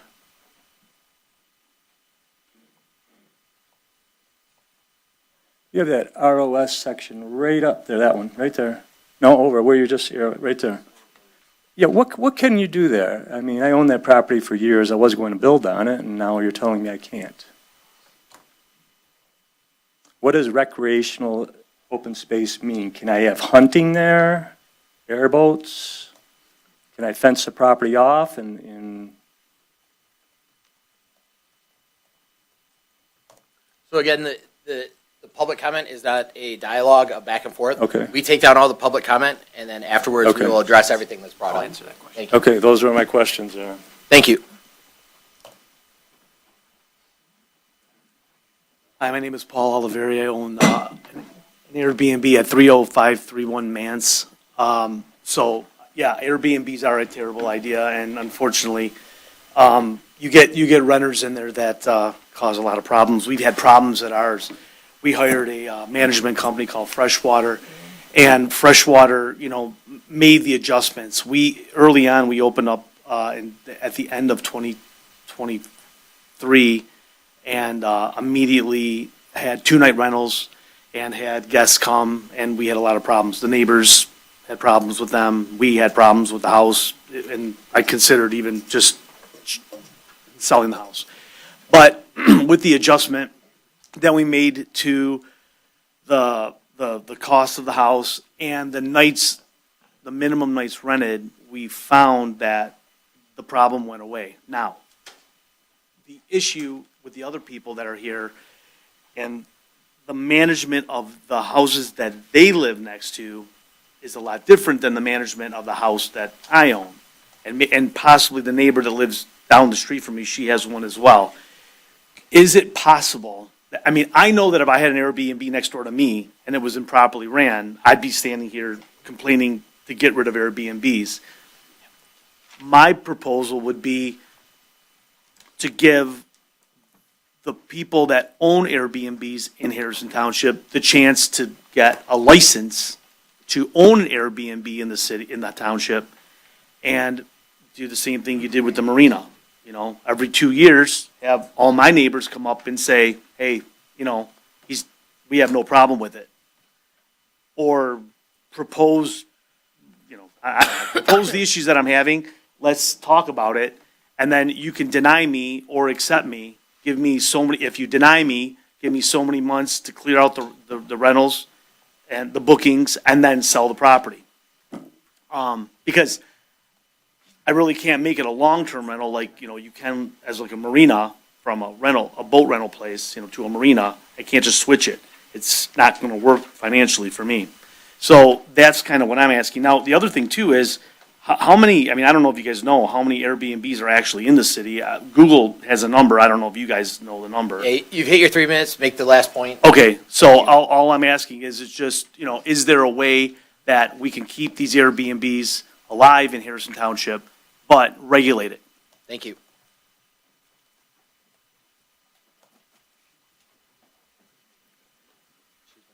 Nancy Byers, 29210 Grandview Street. Article 6, fencing and screening. I am opposed to the waterfront proposals regarding the chain link fences and hedgerows. I assume waterfront property owners are complaining that their neighbors are restricting their view. In Michigan, there is no inherent legal right to a view. Under Michigan waterfront riparian rights, the waterfront owner only owns the immediate strip of waterfront directly in front of their land, making it their private view front. They do not own the adjacent view.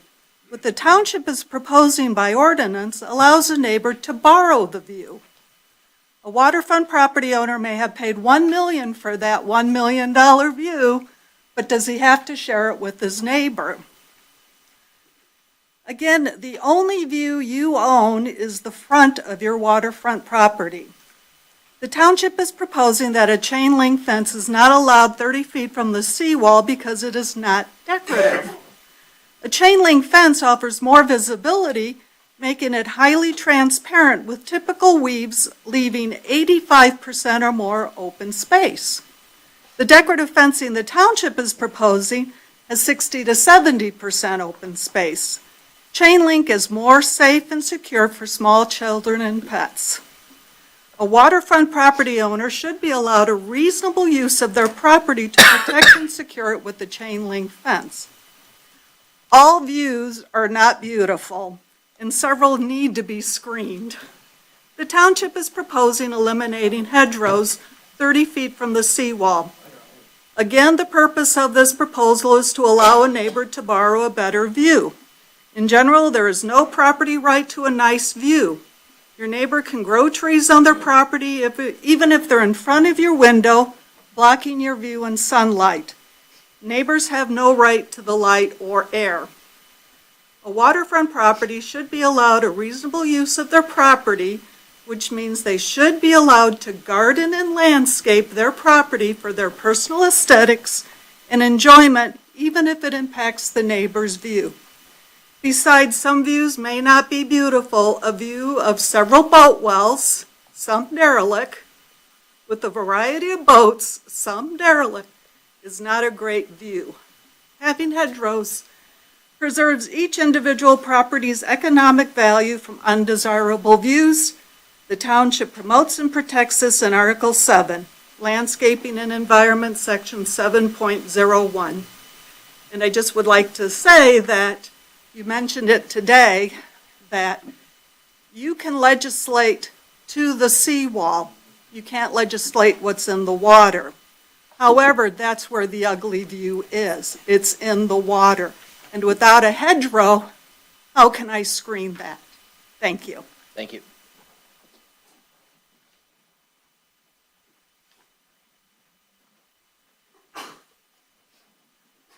Hi, Paula Rose, 37733 Maple Hill.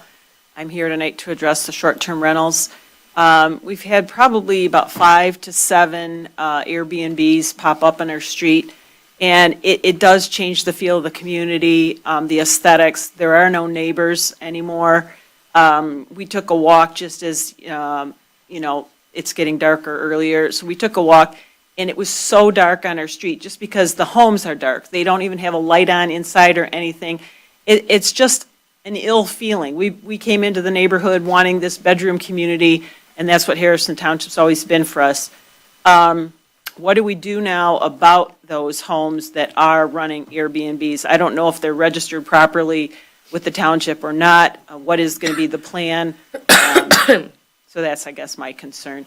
And the other concern I had is, as you were reading all of those emails, is without a proper address, do we even know if those are Harrison Township folks making a complaint or not? I mean, they really all sounded like somebody gave them marching orders, and they all used similar language. So I would just, if they're all Harrison Township residents, congrats that they all took action, but I would question that, their validity, whatever. Thank you so much.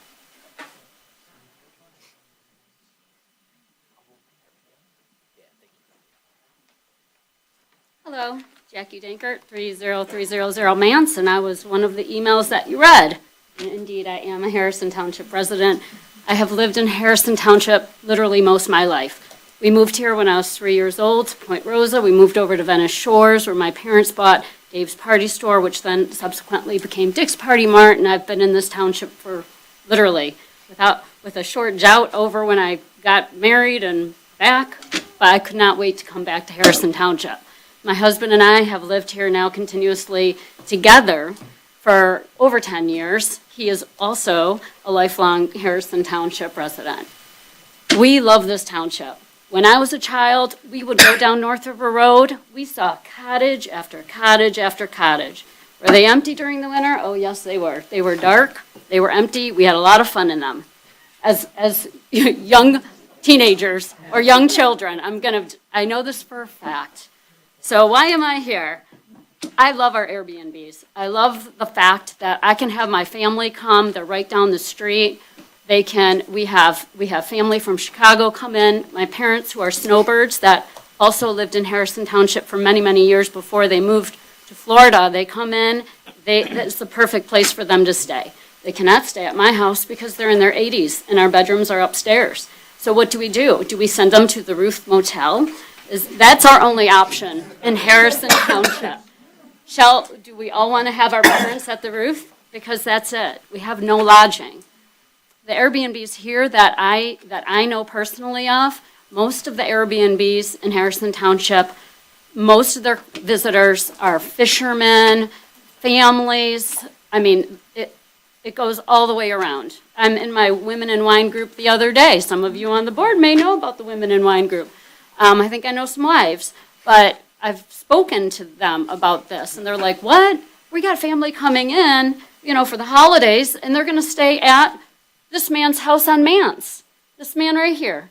And I'm like, well, and she said, what do I do if this passes? I go, well, you're going to have to send your family to the Ruth Motel. That's the only other lodging here in Harrison Township. So to answer her concern was, what's going on? What are we doing? The answer is there is no regulation. We have no regulation on short-term rentals in Harrison Township. All we need to do is review Clay Township or any other small community who have really robust regulations that I cannot see anyone having an issue with. The Airbnb on our street cause us no problems. The people we meet at these Airbnbs cause us no problems, and we do meet them. We meet a lot of the guests that come into these Airbnbs. So that's really what I would like to say. Registration permits, parking enforcement. I know there's a lot of concerns about having too many cars in a driveway. There's all sorts of really easy fixes to a lot of these issues that some of the residents may have. If I had a obscene Airbnb next to me, I'd have a problem too. But I don't, and I hope that we can move forward with a mutual agreeable regulations for our short-term rentals for this community. We need them in Harrison Township. We may only want to limit them, but we definitely need them. Thank you. 'Cause really, nobody here wants to go to the roof.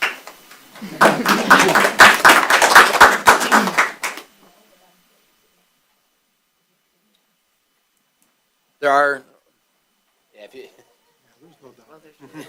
No, there's no chairs. I know, we're full. My name is Aaron Lysick. I'm a property owner of 30830. I'd like to oppose the proposed rezoning from the R1 to the ROS on my property. Would also like to make sure that all the property owners are notified.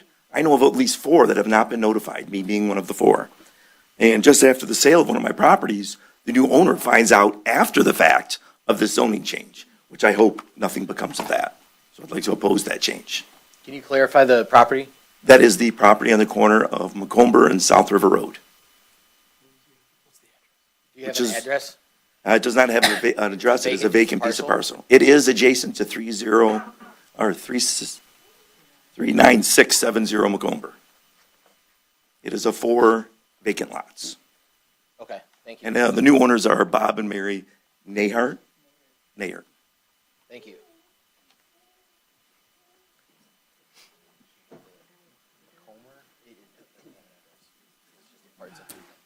C. William Bardell, 37865 Point Rosa, Harrison Township, 29-year resident. I'm opposed to these Airbnbs, and I'm going to tell you something right now. I'm getting tired of doing all you guys' work. You maintain them, you don't even got grass growing in there. I'm tired of putting your dumpsters away. Why is it coming here? Because you guys haven't maintained it. You don't need another mulligan. I say get rid of the Airbnbs now. You're not coming here to slum it, okay? That's why they didn't give their addresses on those letters, okay? We live here. We don't want them here, all right? We got guys park on the lawn. I got company over.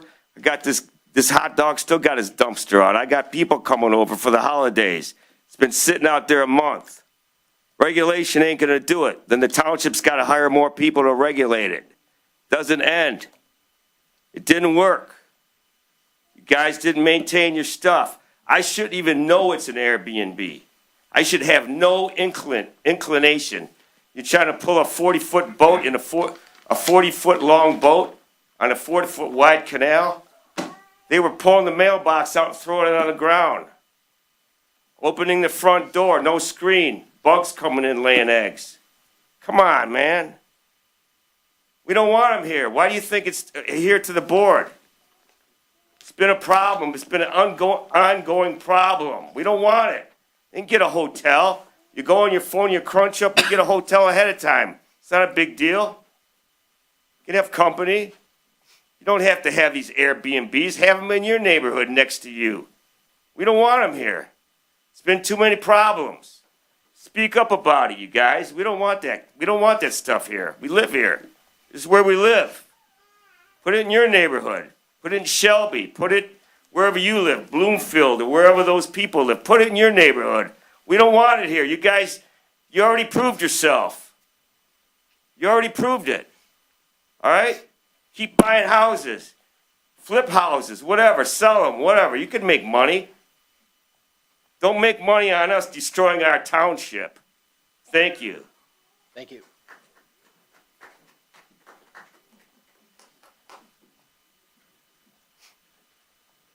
Hello, Chris Lopez, 37865 Malice. So I am here to oppose the proposed zoning amendment for section 11.22, the short-term rentals. I am an owner-operator of one short-term rental here in Harrison Township. I own a 5-star reviewed location and have earned superhost status on Airbnb. In my time operating, I've had 0 complaints, 0 violations. My house rules are more strict than city ordinances, and guests are pre-screened. I have off-street parking that is ample for my allowable number of occupants. I also reside within the 30 miles per the new suggestion in the amendment. While this house is a great way to generate income, the goal for this home was more of a gateway to affordable housing for my children who are not old enough to own a house yet. This was an investment for them, which is not possible without doing Airbnbs. So the goal was to keep this home as their roots in this community where they've been raised their whole life. This home has been a lesson for them, how to start a business, how to be successful, how to budget, how to grow, how to market, how to be proud of hard work, and how to do things the right way. It disappoints me that the complaints of a few have resulted in a proposed blanket ban that will punish all of us, including the next generation of would-be Harrison Township residents. It disappoints me that the lesson I may be forced to teach my children is that even doing everything right can result in punishment. The Harrison Township ordinances are anything but light reading. I've been looking through them extensively. There are already more than enough ordinances on the books to handle the issues that some of the short-term rentals have been labeled with. When do we start enforcing those without making the book bigger? I personally don't believe local government should have a say in legal activities that occur inside one's home, but if the township insists, I assure there are better ways than a ban which hurt the innocent. Not only us owners, but marinas, bait shops, gas stations, restaurants, all local commerce. Most of my guests are out-of-state fishermen who come to our area to enjoy our natural resource, Lake St. Clair. This proposal has deeper consequences that I feel are being ignored. I'm curious if anyone's taken the time to review our listings in the area. I have. There's only around 25 Airbnbs in the community at any given time, and what's the similarity? They all seem to be maintained above the average home in Harrison Township. The proposal mentions the deleterious effects on the character of the neighborhoods. I researched the average home value in Harrison Township and what the change was over the last year, which my findings were only 0.2 to 0.6% over the last year. I had my home appraised in 2024 and in 2025, showing a 19% increase with the work I put into my home, which thus seems to negate that argument. I would like to know why we support long-term rentals, which can be much more of a nightmare than a bad weekend from time to time, which I've never experienced. I see local homeowners with multiple boats, cars, trailers, RVs parked all over lawns in the community. How is this okay compared to spotless Airbnbs? In closing, I have 2 children. If I punish them both because one of them did something wrong, that makes me unjust. That shows my inability to discipline, problem solve, and teach accountability. When you propose to punish all of us, even those who follow the rules, what message does that send about the township? Help me restore my faith in the community and help me show my children that hard work isn't something to be punished for and that compromise, logic, and reasoning pave the path to all reasonable solutions. Thank you for your time. Thank you.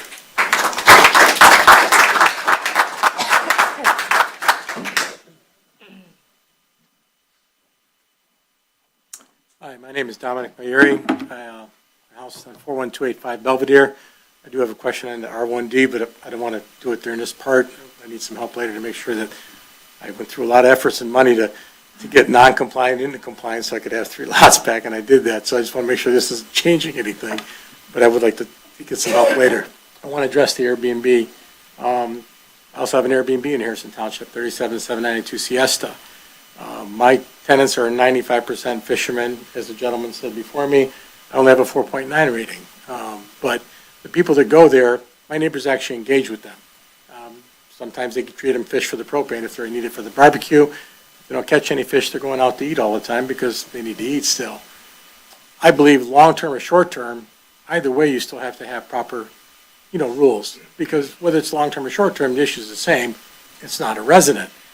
With that being said, I've also had neighbors that I would be happy if they weren't there and had Airbnb people come and go, because sometimes if you get a bad neighbor, that's permanent. So you should have enough rules for long-term or short-term that it doesn't disturb the environment around it. I mean, that's just common courtesy. Like I said, my neighbors know me. They see me there all the time at the Airbnb, and I respect them and they respect me. And like I said, they usually befriend the people that go there, the fishermen. It's never been an issue. If you do have to do something with short-term versus long-term, I'd strongly suggest to make it less than 30 days versus 3 months, because one time I had a traveling nurse that stayed there for 30 days. Or sometimes you might get someone that has an insurance claim and they have to fix their house, and that's a month.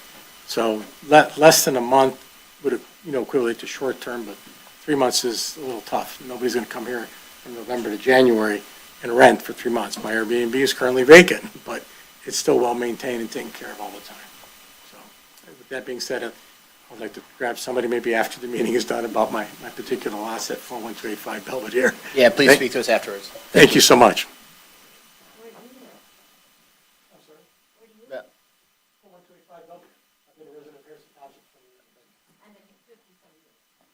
I'm sorry, please keep the communication between the public speaking and the board. Good evening. My name is Lauren Bidigary, and this is my father, Larry Bidigary, who's been a resident of Harrison Township for 67 years. You should have, the board, you should have a brief letter in front of you and an accompanying map on what we are speaking about with this property outlined in black. My father, Larry Bidigary, owns and manages Casa Grande Apartments with his two sisters under the corporation Bidigary Brothers Incorporated. Casa Grande Apartments is located on Jefferson, just south of Shook Road at 26100 Casa Grande Street, parcel 1711362310057. Oh, he lives at 26221 Harbor Point Drive, North Harrison Township, Michigan. Our family has personally built, and owned, and managed this property continuously since 1967. For more than 5 decades, it is lawfully operated as a multifamily apartment building, providing long-term rental housing to the community.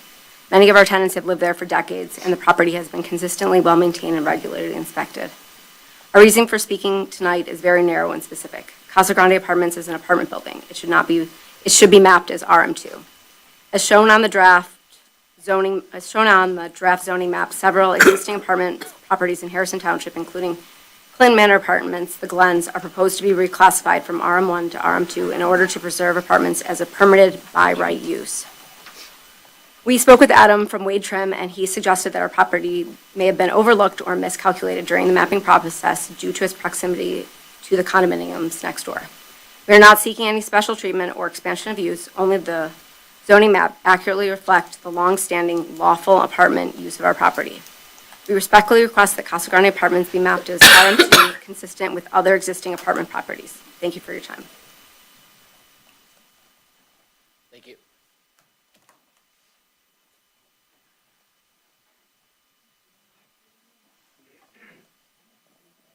A little taller. Good evening. My name is Randy Brant Elves. I own 37631 Lakeshore Drive. I am going to be coming to you from a realtor perspective. I am the immediate past PAC chair for Michigan Realtors, so I've been working on short-term rentals throughout the state for the last year and a half now. Aside from the nuisance that people are complaining about, which we have the nuisance thing, or the nuisance regulations, we have the trash regulations, all within our guidelines of Harrison Township. The way that you have it written right now, this does not allow for realtors to have any post-closing occupancy, which means after we sell a property, they have to move out immediately. There is no longer an opportunity with many people needing to have that occupancy now that there are so many contingent properties sales because money is no longer free. We need to make sure that if the short-term rental is going to be staying in and we are going to place it within the township, please think about changing that verbiage. We only have 33 properties currently for sale in Harrison Township. There is a need to make sure that we can get people to come back to the township. It's hard enough as it is because our properties are so valuable. Not everybody can afford it. I purchased my property when I was in my 30s. It's the first purchase I ever made. It was where I wanted to be. It's what I fell in love with when I came to Macomb County. I'm not born and raised here. I choose to be here. So that is my ask for you. No matter what happens, whether we do allow it for a 4-day minimum, 30-day minimum, whatever it is, take the real estate side out of it and add an addendum to that so that we can allow people to move in when they want to. Thank you.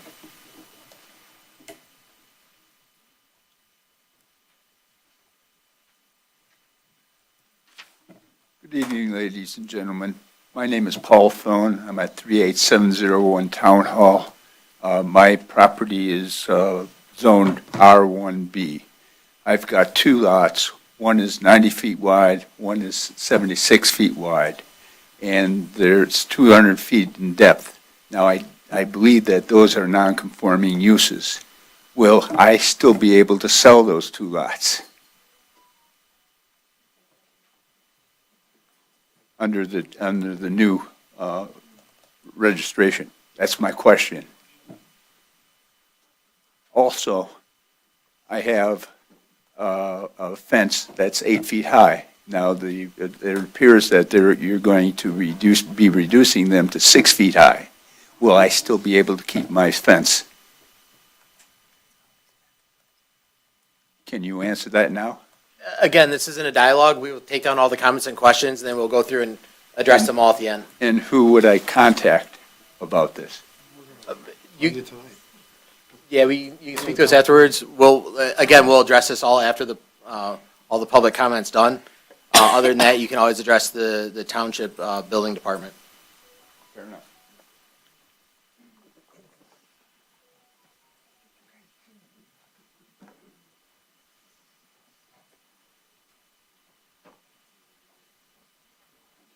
Mike Mullen, 38,000 Shoreline. I'm against the ban on short-term rentals. Many years ago, I had a discussion with VJ, and I asked him what were the requirements to start a bed and breakfast, and he told me, really no requirements. Just ask your neighbors within 300 feet. I asked them, they had no problems. And now we're sitting with this, a ban against something I've had for years. Thank you. Thank you.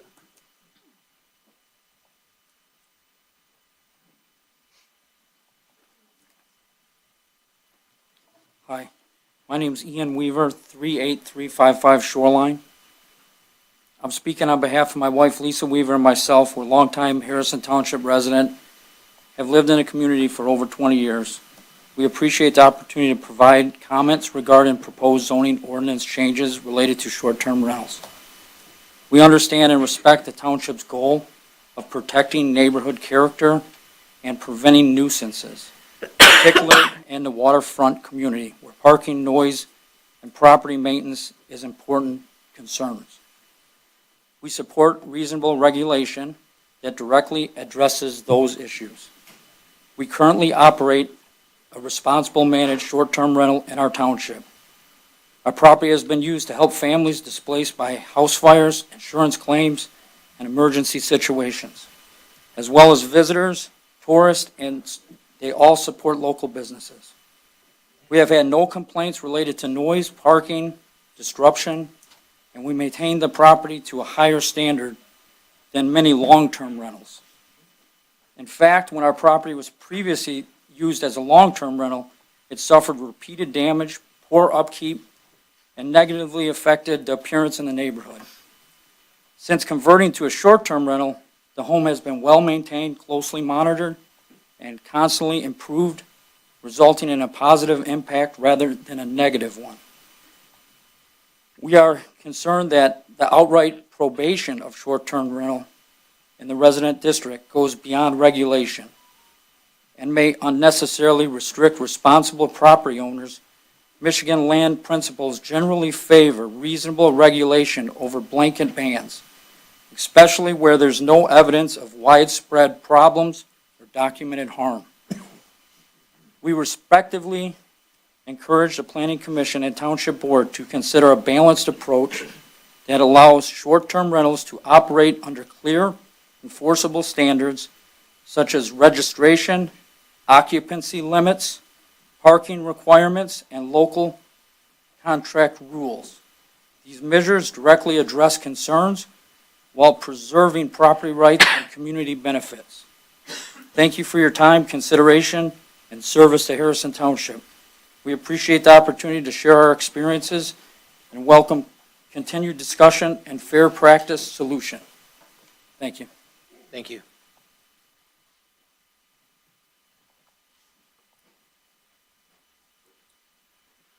Right, Mark Ward, 39314 Columbia.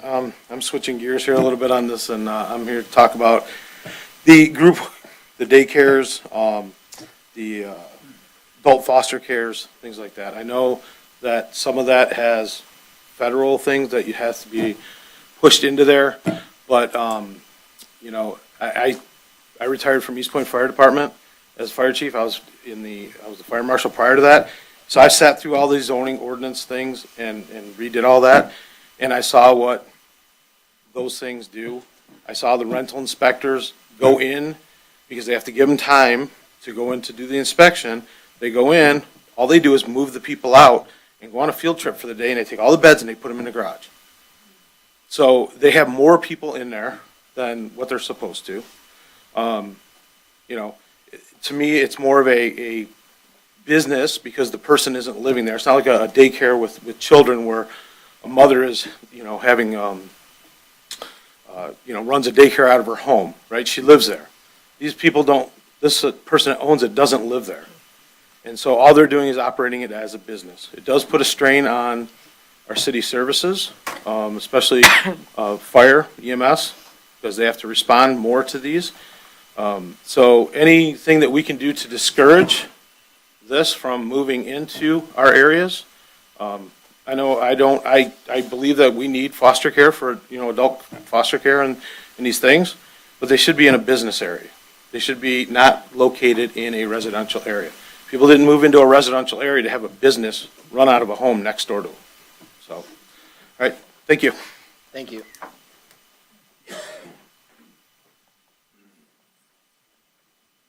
Hello, my name is Daniel Hauer. I'm the managing broker of Black River Management. We manage multiple short-term rental properties in Harrison Township.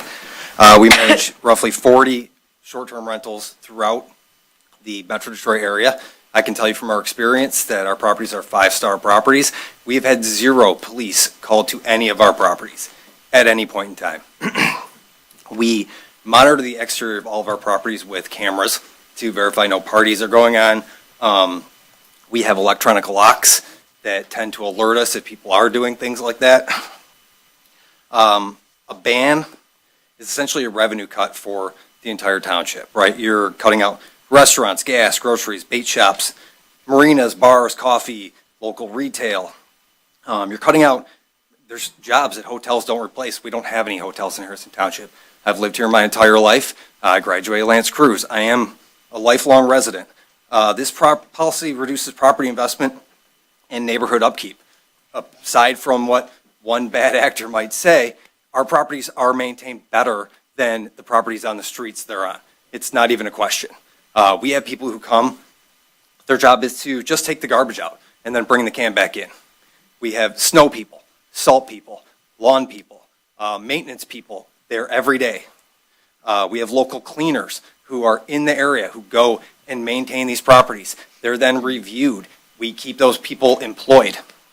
A ban just basically punishes good operators. There are bad apples. It's easy nowadays to slap some furniture into a property and throw it on Airbnb, right? The market generally eliminates those people pretty fast because as soon as you start getting a 4-star review on Airbnb, they don't show your property anymore. Next thing you know, they're selling all their stuff on Facebook and trying to unload furniture, right?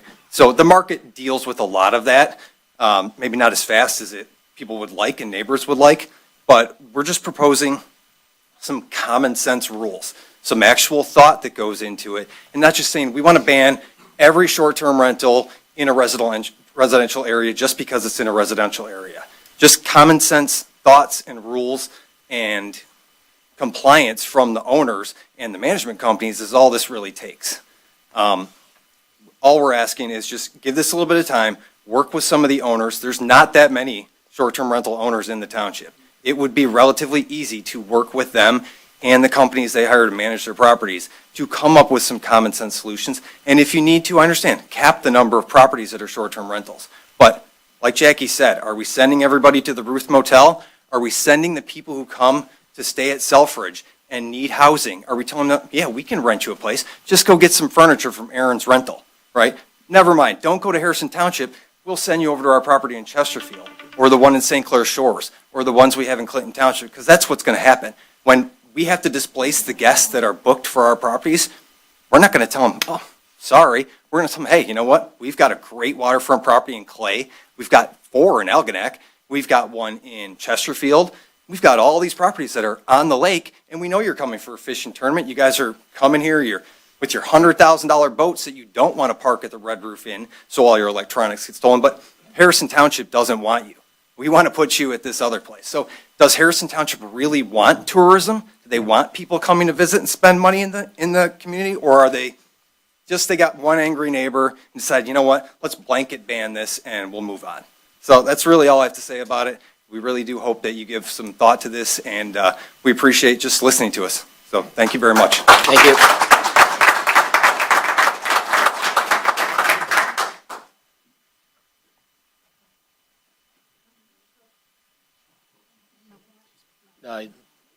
Is there any other public comment? Thank you.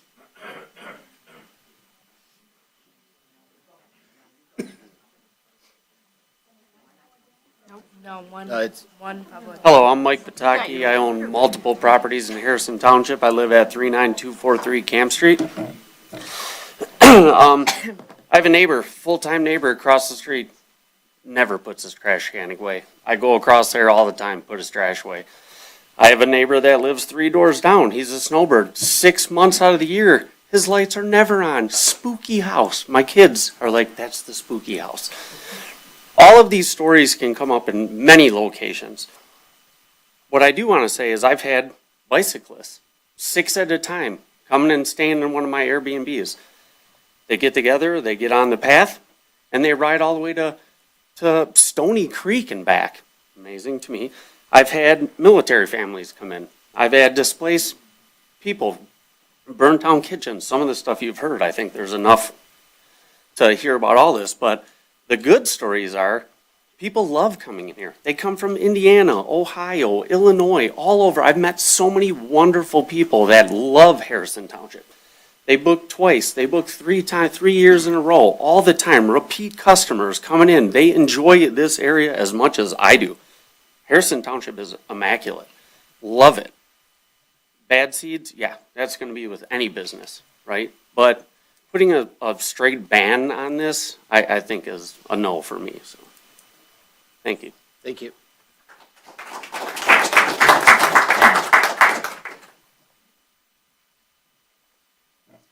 Hi, my name is Shayna, and I'm a co-owner of an Airbnb on Maple Hill Street. I'm also a planning consultant, so reviewing zoning ordinances is feels like home to me. So I just wanted to say I do oppose the ban of the short-term rentals. However, I do support regulation. I completely understand, the concerns with that. There are communities all over the state that successfully regulate them. I was going to call out Clay Township, but it seems like a lot of people have mentioned that too. I think that's a good ordinance for us to refer to. I also wanted to say that we keep saying the word ban, but I do recognize the language in the ordinance isn't even necessarily banning short-term rentals. However, they are limiting them to basically commercial districts, which we know that Airbnbs aren't going to the commercial district. So I do kind of feel like it's a way for the township to say, no, we did not ban them, while also intentionally, silently killing them. We might as well just ban them or let them be in residential districts with regulations. I'd like to add that I did call the township planner, Adam Young, the other day, just to get some more background before the meeting. And I was informed during the conversation that the building official is currently under the impression that there aren't too many Airbnbs in the community. And I think we can all agree that if the building official isn't hearing too many complaints, or I would argue that he's one of the first people that would be hearing about it.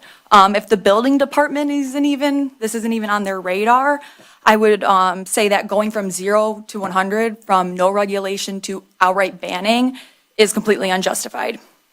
I asked the commission to consider regulation over banning. We can do that in several ways.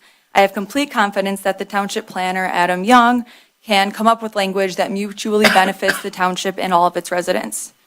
And I would like to echo the sentiment that short-term rentals do not destroy a neighborhood any more than some permanent renters or homeowners, whether it's neighborhood dynamics with friendliness and things like that, or maintenance, like everyone else is saying. If you have a Airbnb, you want that 5-star. You are doing everything to keep that. So thank you for your time. Thank you.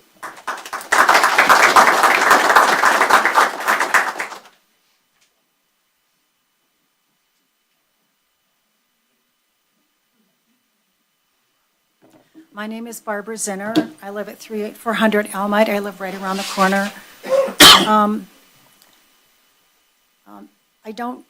I can't give you an opinion on all of this. I'm glad you guys have to make that decision. But I had a resident, a veteran, he was an Army Ranger, and I was called by his mother. He lived, and please take down this address, 25800 Gatz in Harrison Township. Last year, he died just a few weeks ago. He was an Army Ranger across the world protecting Americans in the United States of America all of his life. He was very proud of that. And he was renting a house, this house on Gatz, because he needed to be near his parents, who lived in Clinton Township, close to here. And his mother would, of course, go back and forth and take him to the doctors and all. And the renter was out of the country. And the heat wasn't right in that house. It got to no heat at all. And the man would not do anything. He wouldn't bring somebody in. He'd bring people in who wouldn't fix it. And it was the dead of winter. Remember how cold it got last winter? Well, that's the weather that this man was in that house in. And he didn't want to move. He didn't want to leave because he was comfortable in his bed.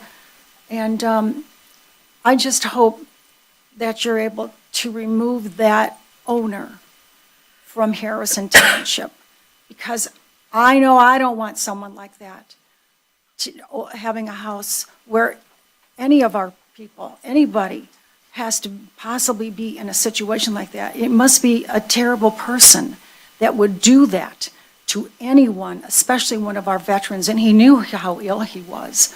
I made calls to wherever I was calling to, they all did, but Hertel and I were working on that, and he put the hammer down. I don't know what hammer he put down, but I was sure glad he did. And he got somebody in there right away to put a heater in there, and a house heater. So I have someone who lives near me that is a renter. They're a group of people. They're nice people, personally, I think. I really don't know them very well, but they drive like maniacs down the road. All the neighbors are upset.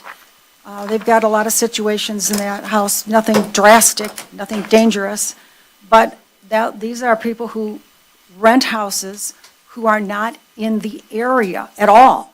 They're probably out of state. I believe they're out of state. I think that is a concern, a great concern. And,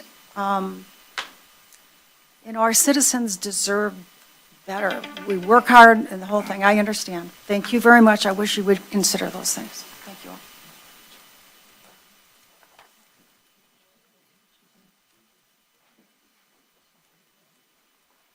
Hi, Wesley Lingle, almost 8-year resident of Harrison Township and co-owner operator of an Airbnb on Maple Hill Street, 37754. In opposition of the ban, I'd like to point out some of the things that people have mentioned of items that cause problems, parking, regulation, things like that. All of these can be handled by very simple regulation. Also, all of these can be handled by good ownership. So one thing to point out is by applying the proper regulation, you're going to weed out bad owners. And if you put some type of a strike system, some type of a violation system, some type of a fine system in place, you're going to weed out these bad owners. And as many people have said, punishing good owners, good owner operators is not the right thing to do. I see some of my neighbors here present for my home. I can only think of one incident I had this year. It was related to a parking item where one of my guests left his boat attached to his trailer, but he was taking a nap before he had to drive back to Tennessee, because these are the people we get to come to Harrison Township to fish our lake. Tennessee, Georgia, Ohio, constant people from out of state to come fish our lake. I did absolutely everything in my power to take care of that situation as quickly as possible, because I've shared my phone number with every neighbor that is in direct contact with my Airbnb. I've had open communication with all of the residents that are near my Airbnb to have discussions, call me if there's anything wrong, things like that. So I forget who it was that mentioned it, I mean, reaching out to the owners of these to set up these correct regulations, these establishments, that's the proper way to go. An outright ban just doesn't make sense. It doesn't apply to good owner operators and the business they bring to Harrison Township. So, thank you. Thank you.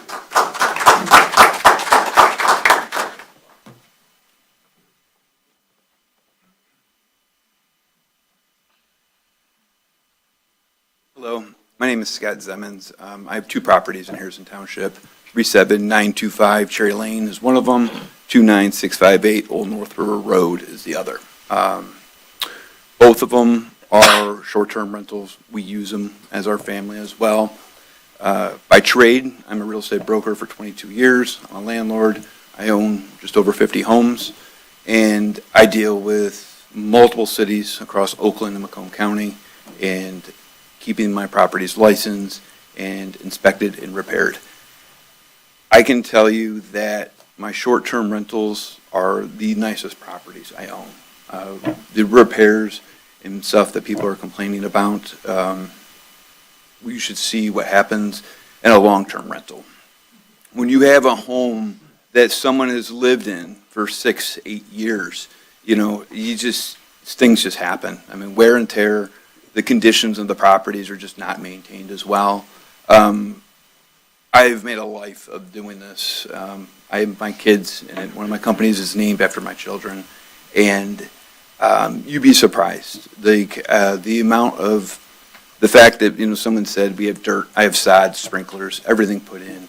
I think you guys have it right with what needs to be into the properties. I think parking is a concern. I'm on a double lot, long driveway. I think the flat ban across, and I agree with other comments of that, where you're pushing those properties, it doesn't exist. I do agree that a 40-foot lot with a one-car driveway probably is not a good fit for this. But I do think that I've seen other cities kind of go through this, and I think that registering them, having them inspected, and give it 3 strikes or 2 strikes and you're out is a good policy. I mean, those 2 properties I mentioned, if you go and look, I mean, what we've had to put into them just to make them livable. One of them, it was a wood seawall. I mean, it took me almost a year just to renovate that home. And that's a project that a lot of residents would not take on. So, now that we've gotten this house beautiful, up for almost 6 years now, that, we could be forced to sell it or go to a long-term rental. And to be honest with you, the house will be destroyed in the long-term rental versus a short-term. So that's it. Thank you very much. Thank you.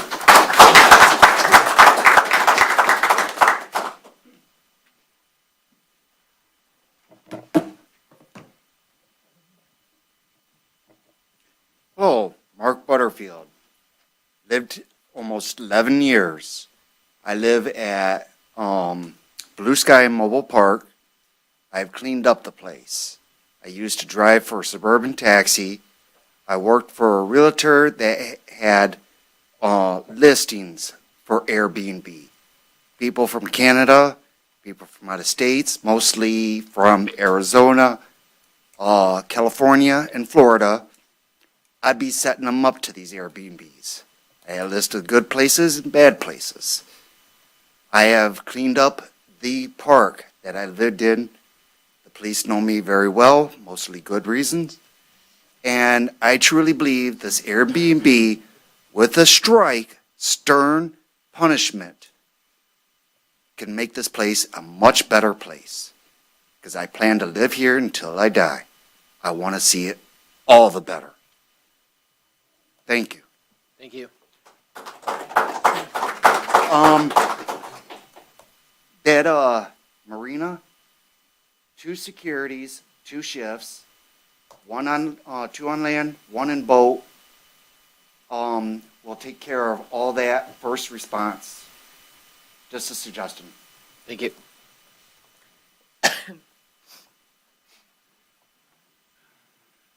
Hello, my name is Matthew Cervoni at 41641 Belvedere. I have a short-term rental there. I just want to open it up with some dialogue. You guys mentioned tourism, and I'd like to point out, where do you guys, when you go with your family, where do you guys stay? Do you stay in a hotel, or do you stay in a short-term rental when you're traveling? I think a lot of people here probably stay in a short-term rental wherever they're traveling to, so they're definitely important. We manage over 100 short-term rentals in Macomb and Oakland County. We're in pretty much every city in Macomb County. None of them have imposed any ban on short-term rentals. And same with Oakland County. I would encourage you guys to look up what Royal Oak has done that has the most short-term rentals in Metro Detroit out of any city. And they have some regulations in place. They have insurance requirements, and they have inspection requirements. They have property registrations, as well as fees attached, and also some requirements of things to put inside the homes and apartments. So short-term rentals are definitely necessary for the economy. We host a lot of people. We've hosted hundreds of people in Harrison Township that have stayed at our properties. We've directed them to local businesses and restaurants. And we've hosted a lot of neighbors' families as well, people coming into town for weddings, events, fishing, like everybody else has said. So I would strongly encourage you guys to look at what these other cities have done, specifically Royal Oak. Many cities in Macomb County have not implemented much regulation, hasn't really been a problem, but the professional operators and the smaller operators that are here are not the problem at all. And to address other comments by other people, these properties aren't going to get rented if they're falling apart, right? They have to be well-maintained. You need to drive the 5-star reviews if you want to get bookings. And if you don't get bookings, you aren't making money, there's no point to do it. Our properties are well-maintained. They go through a 70-point inspection. Every single turnover, every time somebody moves out, they're cleaned. The trash is taken out, the snow's removed, the grass is cut, weeds are killed. We're on site every single turnover, and it's very important to maintain those good reviews. So a ban is a very bad idea. Yes, it would hurt our business, but like others have said, we're just going to drive them to our 30 units in Mount Clemens, right, or in Chesterfield, or in Baltimore, or anywhere else in Macomb County. So I'd really like to keep our Harrison Township property. We only have one in Harrison Township right now. We definitely aren't going to grow if this goes through in Harrison Township. We'll probably end up having to sell the property, but we put a ton of money into it, and we've had great reviews. We have a lot of great people that have stayed here, so we'd definitely like to keep going. Thank you.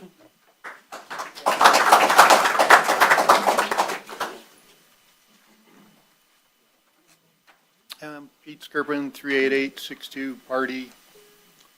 I just want to be on record that I'm against the ban. I think with proper management and proper regulation, take care of most of the problem. That's all I got to say. Thank you.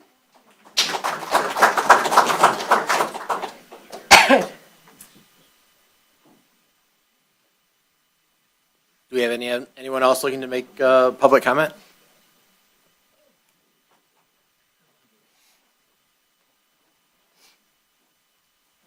I'm Linda Arndt. I live at 38245 Pine Ridge. And I've been here for about 56 years. So I know what Harrison Township was. And when I moved here, it was a family place to live. Our families, our schools were full of kids. I'm a retired teacher. I know what that's like. People want to move where they can have good schools, good police, fire, services that are important to families. B&Bs aren't on the list. I think that people like to pad their papers and make themselves look good. I'm not saying that they don't take care of their properties. I'm just saying those properties can be somewhere else. And as Harrison Township citizens, we have to decide if we want a village or if we want a commercial place for rentals. And it boils down to that. I'm not saying that they're bad people. I'm not saying that they can't manage their properties. But especially if they're not even in this community, do they get a B&B next door to where they live? Do they put on different regulations for themselves and where their people live? I don't know. No one seemed to mention Grosse Pointe Park. I didn't even hear of St. Clair Shores. They're going out in Macomb County and finding areas that are near our small lake, nice place to live, raise a family, have good schools. And they can go do business somewhere else. Doesn't bother me. I don't think it bothers the residents here if they go find somewhere else to go. We don't need them here. And I think if you put it up to a vote of the people that actually live here, you'd find your answer. Thank you. Thank you.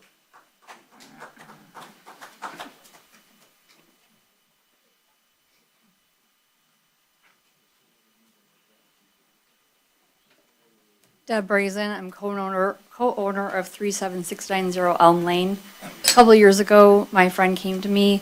Her parents, who'd lived here for more than 50 years, her father finally passed away.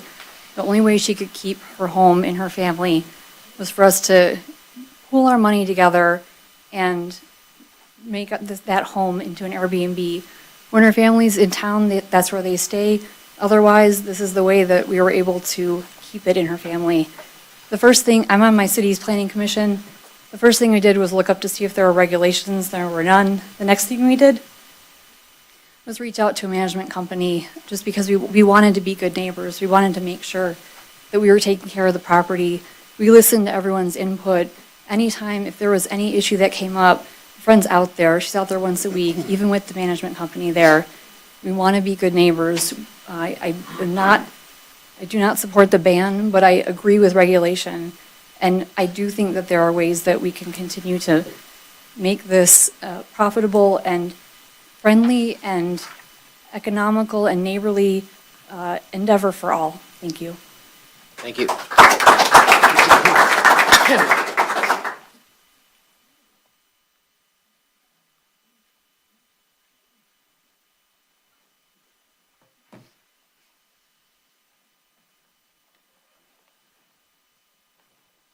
Hi, my name is Steve Overholt, 37753 Maple Hill Lane.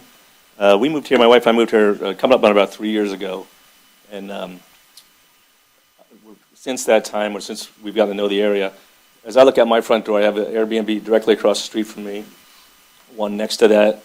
As I look out my back door, I look over on your property on the other side of the canal.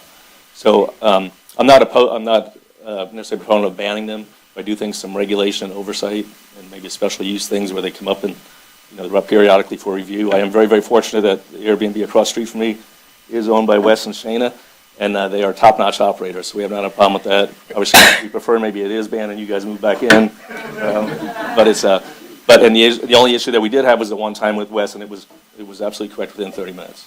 So it's not a question of having them in the community. I think, I listened to you earlier, so you said I think there's 25 properties. So there's 5 to 6 on Maple Hill. So that puts over 20% of the properties on our street. So I would hope that we can sometime limit it or have a max on a percentage of houses on a street or something before it all turns like that. But so not opposed to them being there, and I've had a great experience with the people that have them, and we have some other friends that have them. But I just think that if we don't do something with it and give it some oversight, it'll blow up down the road. So, thank you. Thank you.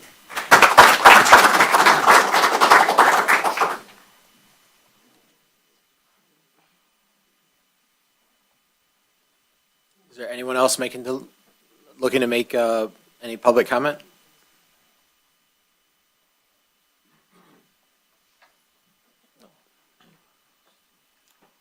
My name is Deborah Pocius. I live at 24915 and 24925 St. Paul Boulevard.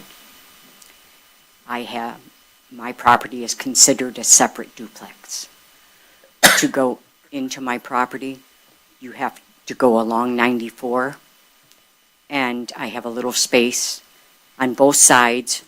One side is 94, the drain out where the underpass is. Okay, cut these two homes off of Crocker. So they rerouted to St. Paul, and I go up a long driveway. I share my driveway with the home that sits at the end of the street. I guess my question is, because I have a separate duplex, I pay more money in taxes because I only get 63% homestead on the home that I live in that is the biggest of the two. So when they talked about the B&Bs, I'm not against B&Bs. I've had my rental rented for 12 years. Prior to that, we've had to gut the place 3 times because we've had them there so long. And they get to the point where they think that it's theirs and you don't even own it anymore. So to me, I think Airbnbs aren't a bad thing. I think that sometimes a bad thing is that you have something right under your nose and you don't even know what's there. So for me, when I go into the property, it's 2 lots. It's lot 6 and it's lot 7. The rest of the property is 2 acres, 2 point some acres. I have woods behind me, and I have the expressway in front of me. So where do we stand here with driveways, with fences? You know, you're talking about a lot of different things. Are you mandating certain things? Because I went through all of what you had put online, and it seemed like you may be. So I guess I need to bring this out in the open right now. I'm trying to sell my property, and with stipulations like this, I have to present it to other people. So where do we stand here?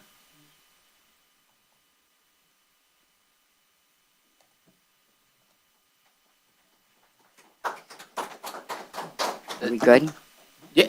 Are we like just okay? No, you can make the comment. Like I said, we'll respond to everything at the end. Okay, thank you so much. Yep, thank you.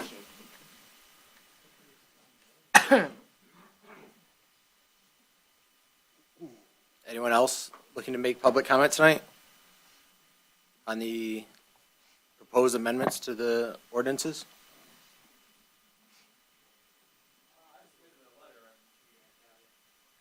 Yeah, we addressed all what was sent in, either through email or letter earlier. Thank you.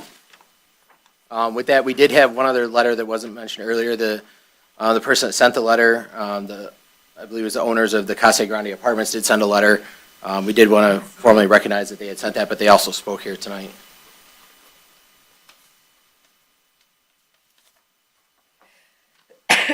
So we've heard a lot tonight. I do have some questions before we decide what to do to move next. So if we could close a public hearing, but if we make any changes or amendments to this, more than just here and now, but wanted to think about it and make changes in the future, or would we be required to reopen the public hearing to any changes? No, you can close the public hearing tonight. And then you can have a deliberation. You can still make changes within the context of what was, proposed, as long as we're still talking about the things that were noticed upon, then we're okay. Okay. If there's something new, a new topic that we bring up, then yes, we would need to, and we would make sure that you're staying within your. And if we pulled legal anything out and passed the rest, there would still be a public hearing on whatever we pulled out and addressed later. You can certainly pull things out, and you would not have to hold another public hearing. Again, if there's things that we talk about that are kind of new items, then yes, we would work with, of course, make sure that the township pulls the public hearing for that. So if we make changes, we make changes, we will have to have another public hearing? No, you do not. Okay. As long as the changes are within the context of what was noticed. Discussed tonight. Okay. Yes, absolutely. Understood. Any new topics that weren't included in the notice. Okay. New sections of the ordinance that. And we would just handle it like normal Of course. ordinance, new business ordinance Correct. anyway, Yep. so, Yep. okay. So I'll make a motion to close the public hearing. I'll support that. I have a motion by Member Tominello, supported by Member O'Parker, to close the public hearing. Roll call, please. Member Tominello. Yes. Member O'Parker, yes. Member Boccia. Yes. Member Devlin. Yes. Member Duncan. Yes. Chair Mulder. Yes. Motion to close the public hearing passes. We heard a lot of comments. There were a few questions, but most of them were comments on opinions on what we propose in the ordinance. I will try, I know there's a lot on the short-term rentals. I will try to pick out the non-short-term rentals quickly and address those before we move on to all the comments in the short-term rentals. Let's see. So we did have, do you want to bring something up? No, Oh, sorry, I thought it. Start from the beginning and go through. So we did have one of the ROS properties proposed to be zoned ROS at Jefferson and Metro. I know we had looked at that in the past. We had thought it was unbuildable due to being wetlands. And ownership. I would also want to note that the goal of that was to rezone the property that is owned by the Metro Park. So there's a series of parcels that were platted that the Metro Park purchased and is owned by the Metro Park. We don't want to rezone other properties. No, we were not trying to Yep. create a problem for a private owner. Yeah, your properties are not in there. So This is proposed. This is not, you're not. What exactly does ROS mean? So- recreational if I could, I'm going to let Adam address that. And again, like, we're not, the public hearing's closed. We're going to address all those points and Adam's going to clarify. the property that's shown on the zoning map up here, that I believe that you're interested in speaking to here. This property here, and I'm verifying it again with Macomb County records. This property is owned by the Huron-Clinton Metro Park. The properties to the north are not, those are under private ownership. We're not proposing any changes for those properties. It's only the Huron-Clinton Metro Park property. You don't show my name in there? This, according to the current records, and maybe, I don't know if ownership has changed or something like that. I don't know if that's changed recently, but that is correct. It's shown as being owned by the Huron-Clinton Metro Park. I would encourage you to, maybe after the meeting, we can exchange cards, or we can work through the building department to get a clear answer for, you show us, give us a sketch of where your property is, or identify that for us, and then we'll resolve Parcel that number. issue. But that's not the, A parcel number. a parcel number so that we can verify. These changes were not, to the ROS were not made to impact private owners. We Correct. were Yeah. trying to lock in places that are currently being used as open space and lock it in for future use Yep. as only that. So Yep. if it did impact, like you said, there was one that we amended earlier. If this one is also impacted, like affecting a private owner, we will address that. So we'll look into that. Thank you. I can come to the city and do all that, I don't have to. Yeah, get Yes. animal Would ticket that- number. Yes. Email your parcel number. Not the privately owned parcels. No. As shown here, and what I'm confirming through the county, is that this I'm almost piece. positive that's my piece. Okay. All right, so then let's Okay. figure out what's correct. We will There take care of is that. one small parcel too in here. Acres there that I own, goes all the way back to Black River. This small parcel is also part of that parcel. Owned There, by, you yeah, see it. yeah. And then there's these parcels that are longer and bigger back here. It looks like So it that could might be be what 10 you're talking lots, Yeah, I have 10 20 former subdivision lots. So again, we could figure that out. I'm confident, based on the information that I have in front of me, that we're not changing the zoning on your parcel, but we can verify that for you. So I'll come to the city and talk to you. Absolutely. Thank you. We did have a comment regarding the restrictions being proposed along waterfront properties with restrictions to fencing, zoning. Yeah. And the comment was brought up on riparian rights. Now, this is not a new, I'm sorry, thank you. All the noise from all the chatter gets picked up on the microphone, and when people try to listen to this later, they can't hear what's going on. So we appreciate it. Keep it quiet. If you need a conversation, please take it outside. Thank you. The comment was made about riparian rights and who owns the view and stuff like that. Again, this is not a new ordinance that we are proposing. We are trying to clarify some of the language in there.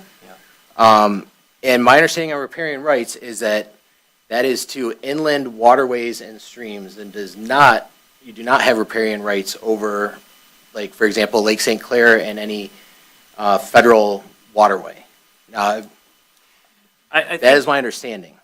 I don't agree or disagree with that. I'm not an expert in that. I will say that the current regulations that only allow for non-obscuring decorative fencing in the waterfront yard. That's on the books today. We're not proposing to make any changes there. The change that we are proposing is to remove hedgerows as an allowable within the waterfront yard. And that's stemming from several ZBA meetings recently where there was wrestling back and forth with that issue, where there were concerns. And so that was really coming to the Planning Commission as a recommendation from the Zoning Board of Appeals. That's the one change to the fencing, other than clarifying when some requirements apply to maybe a fence and a wall, but not a hedgerow, and so on and so forth. And to be clear, I know, and anyone else can, the other members can jump in here. We discussed this, and with hedgerows, what may be 2 feet today, unlike a fence, will grow. So it may be approved based on the fact it's 2 feet, but in 5 years from now, you may have completely blocked out your neighbor and may no longer be following the ordinance, and then we get into arguments over, well, it's been there. So removing the hedgerows and going to permanent structures that are not going to change height or opacity on what restrictions is what we were trying to clarify here. I think there was also an issue where they said they would just remove one hedge in between Yes. to meet the 50% Opacity. opacity. And if they grow together, then you're, again, same thing with the height.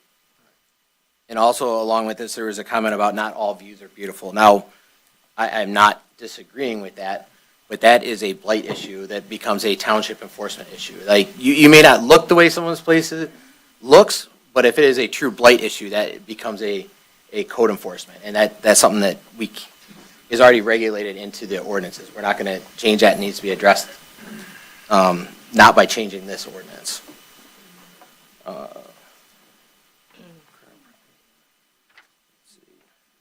Thought there was a couple more that weren't.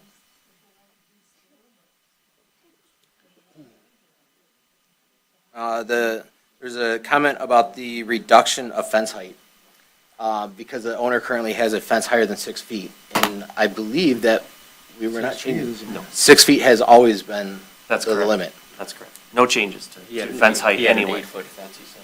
8 Yeah, foot. so if, So he's been out of conformance. yeah, this is not a change. That has always been Correct. the ordinance. Okay. So it'd be handled like any other non-conforming use. If it's damaged beyond 50%, it has to be reconstructed to be in conformance. Yep, but for the time being, it can remain as is because it was legally approved prior. Yes. Unless it's beyond 50%. He also asked if changing his zoning district would make him unable to sell the property. Yep, that was the No, next that- comment I that- had. that would- Doesn't affect. Yeah, nothing that we're doing in the proposed amendments would change your rights in that regard. So if someone has a property that's being used and is rezoned, they're still allowed to continue on with that use even though the zoning may change. Yeah, and even what we're trying to do by any of the proposed rezonings, the zoning map changes, we're trying not to create any non-conforming use. In fact, we're trying to move away and reduce the number of non-conformities. But if a map change or even a text change creates a non-conformity, we're not trying to, but maybe there may be an instance where that happens, that would be allowed to remain. That's correct. Okay. And any non-conforming lot, whether today or tomorrow, you can build upon a non-conforming lot. It just may be a little bit harder because it's reduced size. But Yes. we're not, property rights are not taken away in that regard. There is a comment opposed to the adult foster care facilities and the new regulation on that. And I wanted to just double check where we were proposing. Yeah.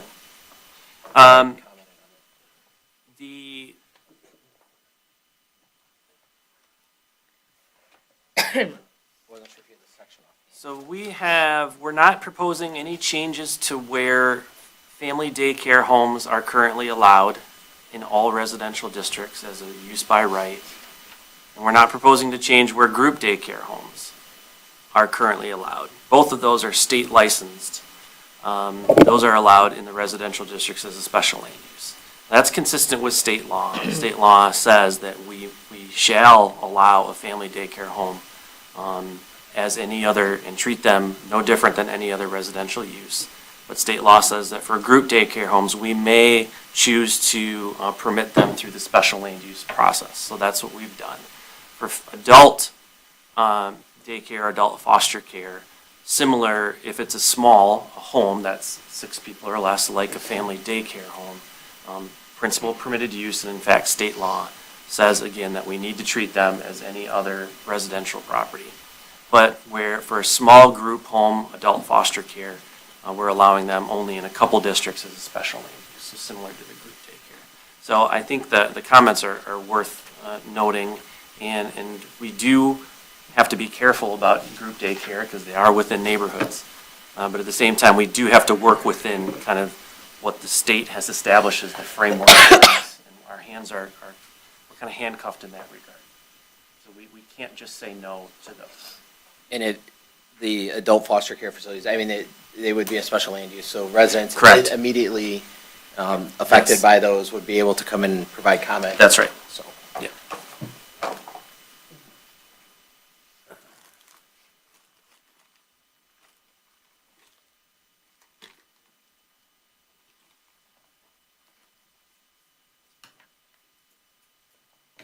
so I think most of the other comments were all about the short-term rentals. Adam, did you want to address the Casa Grande? I know you kind of mentioned it. Only that I had written down the address for that parcel, 26100 Casa Grande is the address. It is, yeah, that, it's kind of part, there's two properties next door to each other, both owned by that person who's, no? Okay. Okay, the condos, okay. Okay. The condos would fit within the revised RM1 district. The apartment building, the Casa Grande apartments, would not, and so they're asking for your consideration, like we were showing for a couple of the other properties, to go to RM2. And that's why I wanted to look into earlier when we brought this up, if it was two separate parcels. It is So we- one separate parcel address, Okay. 26100 Casa So we Grande. could section that off to Correct. zone appropriately. Okay. The one that is appropriate to move to RM2 because it's being used presently as an apartment is 26100 Casa Grande Street. It's the triangle corner, the southernmost corner, yes. Okay. I've got that. So again, and again, we're not trying to negatively impact through rezoning. We are trying to actually positively impact by making it easier for people that are non-conforming to get within conformance. And in areas like this, again, we're not trying to negatively impact, so we would look at amending that rezoning or changing it within the proposal to fit the current use. And any other members have any comments on those items before we move on to short-term rentals?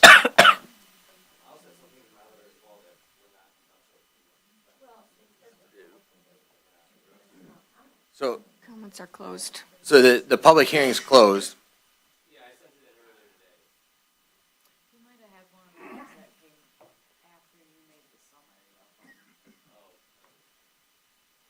Do we have those? Do we have? Yeah, they're in That here. I sent you guys, there's 13 and 14. Regardless. Let's,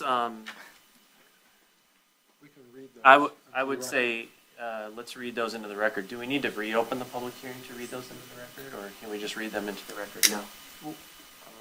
We read them to the record before, didn't we? Not the No, 13, number There's 13 two and 14. additionals. Right, but didn't, Can we We- just we note that we did, received them? Why do they need to be? And I do want to clarify what was read earlier was just a summary put together. Yes. We did not, some of those letters were very long, and we were trying to summarize as not to read like word for word the entire thing and take longer. Yeah. didn't we do that before we opened the public hearing? These weren't caught in the summaries. They were Because they came added in later. this afternoon. Is there a time limit to like submitting public hearing I written think like the that? issues with the new public hearing might need to be renoticed and everything like that. Well, these are comments received. Yeah, these are in letters. writing. Letters received in writing. Email letters. So we should acknowledge them Yes. into the record tonight. Correct. And I think it's appropriate to summarize the sentiment of for the benefit of the audience. So two legally, pages what's the long. best way to proceed? Do we have to reopen the public hearing? Do we I think read these in? read them in and acknowledge it. Okay. So we have 2 additional letters that we're going to read into the public hearing. The first is, hello, my name is Mark Majerus. I am a homeowner in Harrison Township and live in one of the residential sections that are affected by the short-term rental proposal. I want to start off by saying that the community of Harrison Township is one of the best waterfront communities in Michigan. I believe that everyone should have the ability to visit this charming town and experience all that it has to offer.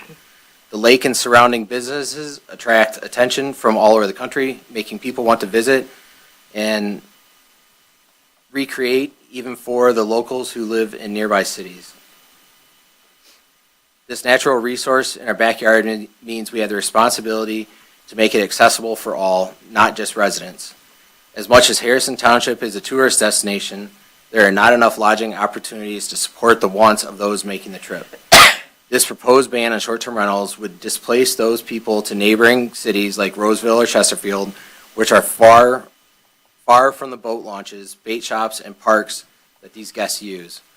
Moreover, our local shops and restaurants will suffer from the loss of business of the short-term rentals normally bring. I understand this isn't about money, but the preservation of our community. My wife and I have lived in this area our entire lives and want to return to living near Lake St. Clair. So in July of this year, we purchased our dream vacation home. Prior to purchasing the house, it sat vacant for months, rented for a year, and sat vacant again until we rescued it. It needed a lot of work, but we were up to the task of restoring it. Since this is not our primary home, we plan to rent it out occasionally to offset the cost of renovation and mortgage. Without this option, we will have the brunt. We'll have to brunt the cost and possibly risk financial hardship, as renovating the house isn't cheap. We believe our efforts will help the community with improving the overall property conditions, making it a beautiful place to live. Short-term rentals are beneficial to those goals, as well as keeping the yard neat, house maintained, and making people feel like home away from home. In response to the negative impacts to our community, I don't believe that these are exclusive to short-term rentals. If noise is an issue, make and enforce a noise ordinance for all residents to follow. The same for littering and parking. These issues affect the township as a whole, not just a handful of neighbors next to short-term rental. Since living in our house the last 6 months, we have had a good idea of what it's like living next to 2 short-term rentals. Both properties operate no differently than an average household. We have had nothing but good experiences with the owners and guests who stay there. One guest even invited us over for a drink to watch the game together, just as a neighbor would. We understand that living in the community comes with rules, which we don't mind following. I am urging the council to regulate these short-term rentals instead of outright ban them. Give us, the responsible homeowners, a chance to comply with the laws already in place before enacting new ones that could further harm our community. I think we can all agree that we want to keep Harrison Township beautiful for everyone to enjoy. It's from Mark and April Majerus. Do you have one other one? Can it just be summarized? I mean, that's what we did for the other ones. Yeah, I had a summary, It like exceeds their pre-prepared. 3 minutes, If you, I'm waiting for it to load. If you have a summary of 14 short. I mean, can't we just say spoke in favor, or wrote in favor of, or wrote in opposition to? That's what we've done in the past. You're right. I was looking at the first page.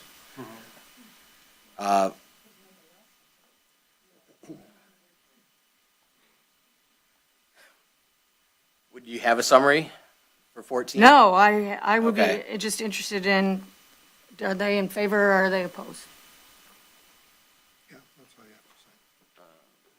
It's a formal objection To the, regarding proposed zoning Yep. ordinance revisions. From, Is it the short-term rentals that they're speaking to? Is it a different, I believe it's the entire. Zoning ordinance? Zoning ordinance. yeah, okay. That would be my summary. They are in opposition of the entire zoning ordinance.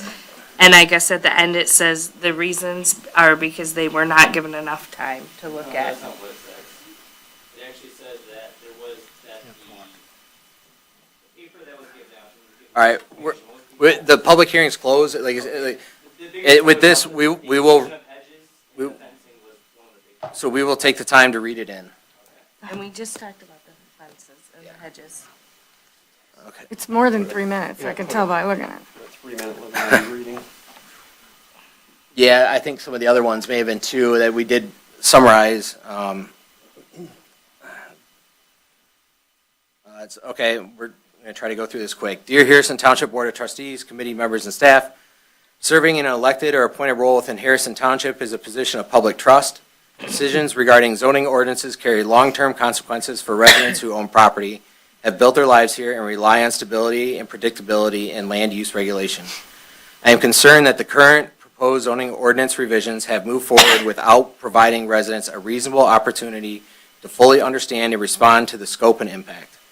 Notices distributed to residents did not clearly convey that these revisions substantially affect residential zoning standards, landscaping definitions, and long-standing property conditions. Many residents reasonably believe the notice related primarily to commercial or condominium development. In addition, the draft document was not easily accessible in a timely manner, and the review period coincided with a time of year when many residents are less able to engage in lengthy regulatory review. A longer timeline and clearer notice would have been better served the public interest. I have lived in Harrison Township for my entire adult life and have owned my home here for over 12 years. I chose this community specifically for what many residents understand as its defining character and out in the country lifestyle just outside the city. What this means for us is larger lots, meaningful distance between neighbors, quiet natural surroundings, and a level of personal freedom that comes from minimal intrusion into how people enjoy their property. Over time, incremental decisions have steadily moved the township away from these qualities rather than actually preserving them. For these reasons and more, I must formally object to the proposed revisions in the current form. While I appreciate the effort involved in drafting and organizing this document of this size, the scale and complexity of over a 200-page ordinance revision makes meaningful review difficult under a short time frame. That said, I have identified specific proposed changes that would directly harm and negatively affect my property and many others like it. In particular, the introduction of the term hedgerow into fencing-related definitions raises serious concerns. Treating naturally occurring or long-established vegetation as a form of fencing subjects living plants to regulatory treatment intended for constructed materials or constructed structures. My property contains an established vegetative hedge that has existed in its current form for well over 20 years, predating my ownership of the home. It provides privacy, noise buffering, curb appeal, and natural separation between properties. All of these characteristics are consistent with the township's rural residential character that we have been accustomed to. While I understand the township's legitimate interest in preventing sightline obstructions at intersections or along roadways, extending fence regulations to vegetation beyond those safety-related concerns is unnecessary and discriminatory in effect. Plants are living systems governed by natural growth, weather, and age. Regulating them as if they were fences creates an array of problems, allowing for selective enforcement and risk depriving property owners of their unalienable rights without an actual cause. This concern is compounded by the absence of clear protections for non-conforming vegetation. The proposed revisions do not explicitly guarantee that long-established vegetation features may be maintained or replaced if damaged or lost due to age, disease, or weather. Without such protections, residents may effectively lose rights over time, even if no immediate enforcement action is intended. Not to mention that hedges are not the only kind of vegetation that can grow tall. Any focus on regulating hedges or vegetation should only be included in language that refers to public safety in view of the lake. I am also concerned by broader changes to residential zoning standards, including the creation or expansion of multifamily residential definitions and reductions in minimum lot size and frontage requirements. Regardless of intent, these changes move the township towards higher residential density and closer spacing between homes. This direction is consistent with the community character that has historically defined Harrison Township and that has continued to redraw residents here. Public negative sentiment expressed at prior meetings regarding these dense residential development reflects this concern. Additionally, the proposed zoning revisions expand the number of land uses permitted by right rather than requiring special land use approval. Historically, special land use reviews have provided an important opportunity for public input and transparency, allowing residents to understand and respond to proposed developments that may affect their neighborhoods. Shifting more uses to right by by right approval removes this layer of community involvement and reduces predictability for residents, even when such developments are technically compliant. This approach appears inconsistent with the community's expressed desire to preserve the township's residential character and ensure meaningful public participation in land use decisions. Zoning ordinance revisions should be undertaken only when existing standards demonstrably cause harm or fail to serve the community. Many non-conforming properties currently exist with this respect to lot size, frontage, or layout, yet they function well within the township and do not create hardship for owners, buyers, or neighbors. Preserving standards that favor larger lots and natural separation maintains flexibility for the future while protecting the character residents expect today. By contrast, revising landscaping and fencing definitions in a way that creates new nonconformities for lawn-standing vegetation introduces hardship where none previously existed. It is inconsistent to justify revisions in the name of conformity while simultaneously rendering established properties and landscapings nonconforming. For these reasons, I respectfully request that the township reject the proposed revisions, particularly those affecting residential density, landscaping, and vegetative features. At a minimum, explicit protections should be included for existing and replacement vegetation. Additionally, due process requires more time and notice to be provided for the residents to review and comment on these changes that materially affect their property rights and quality of life. So to address those points, everything was noticed legally. Correct.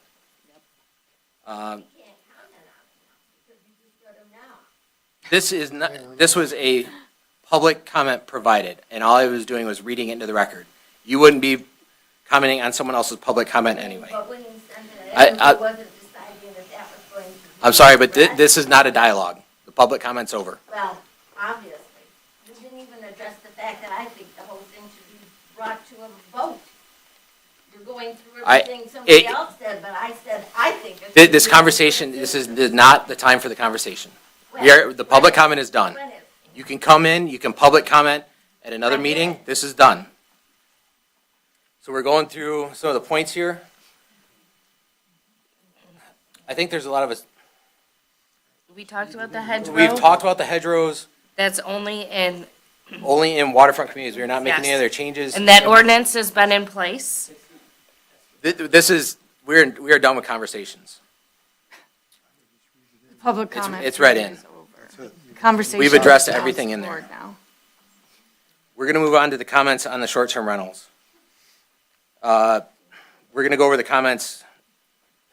Again, these are just, there wasn't very many questions, there was comments. So the comments stated there were.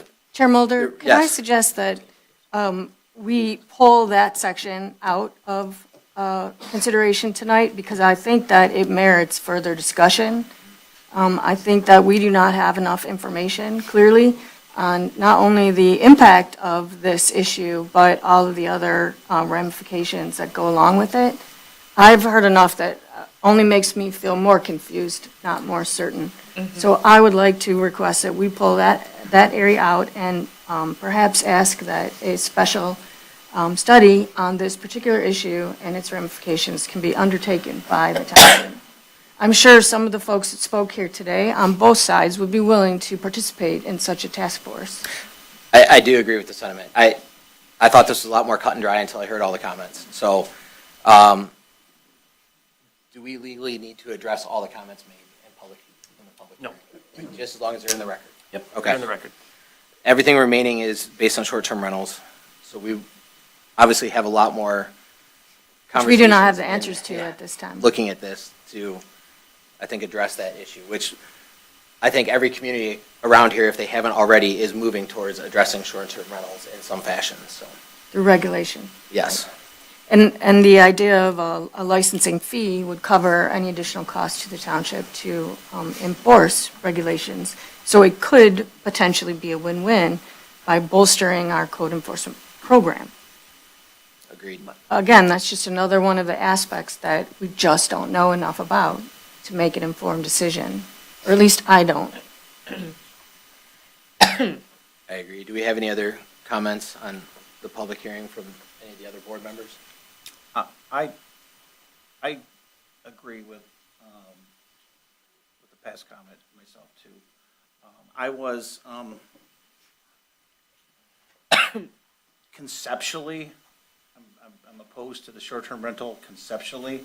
However, I have been persuaded that with proper regulation, which is where this is all going to, proper regulation can still provide a win-win for everybody.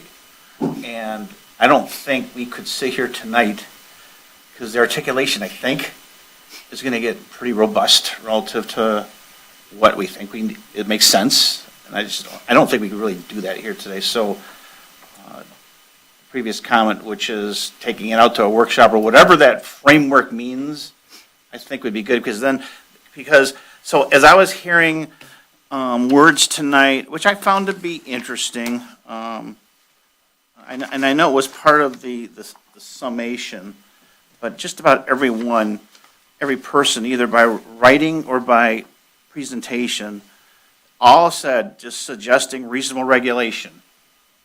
And like, part of me wanted to say, well, let's talk about it right now, right? Let's hear what these thoughts are. Can we find a thought process that is reasonable for everybody?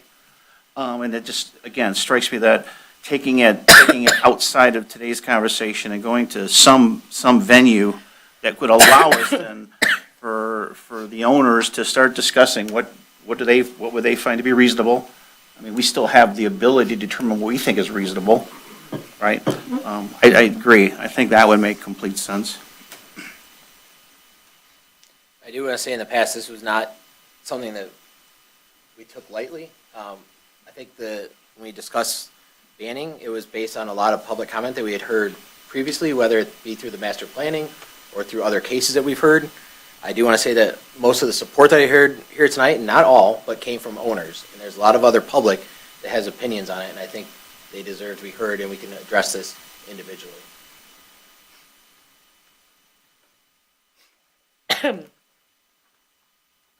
With that I don't know what that, I guess what does that mean? Because it means we're not going to make recommendation to submit this to the.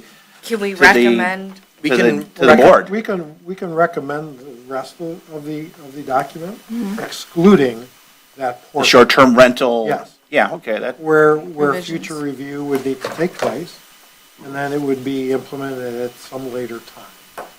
Yep, that would be reasonable. Yep.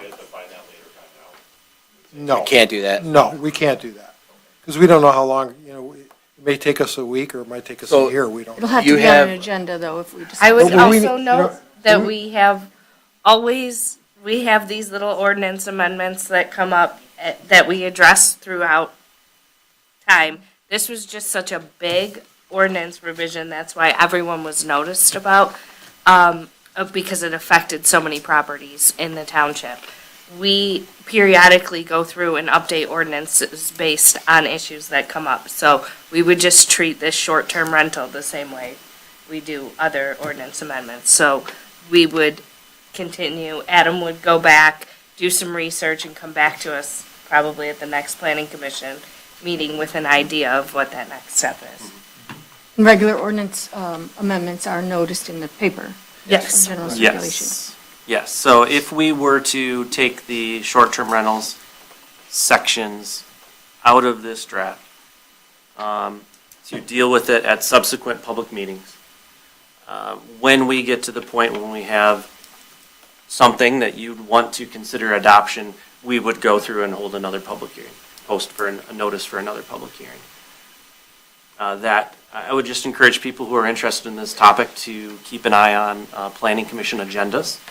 And you'll certainly see discussion. This will be as a discussion item on future agendas. We don't know if it's going to be the January meeting, but moving forward. And then you could sit in, listen in on those discussions, and then you'd have an idea of, are they getting close to having a draft for another public hearing? And so that's how we would tackle that. And I just want to make that clear, because when we work on individual items, you're not going to get a postcard in the mail like you did for this magnitude of changes. So that's why Mr. Young had mentioned, look at our minutes, look at our agendas, because they're going to be posted typically as they are. You won't get a postcard. Adam, can we, if we're going to look to possibly make a motion to adopt other than the short-term rental Recommended. situation, can we go over the changes that Yes. we're looking to make, Yes. specifically South River Road. Yes. To make sure that we have the ability to cover that. Yes. I'm not sure if we do, because we Yep. still have that property pending with the ROS. Yep. So I All don't know right, that we let's can talk push it. about those. So I have,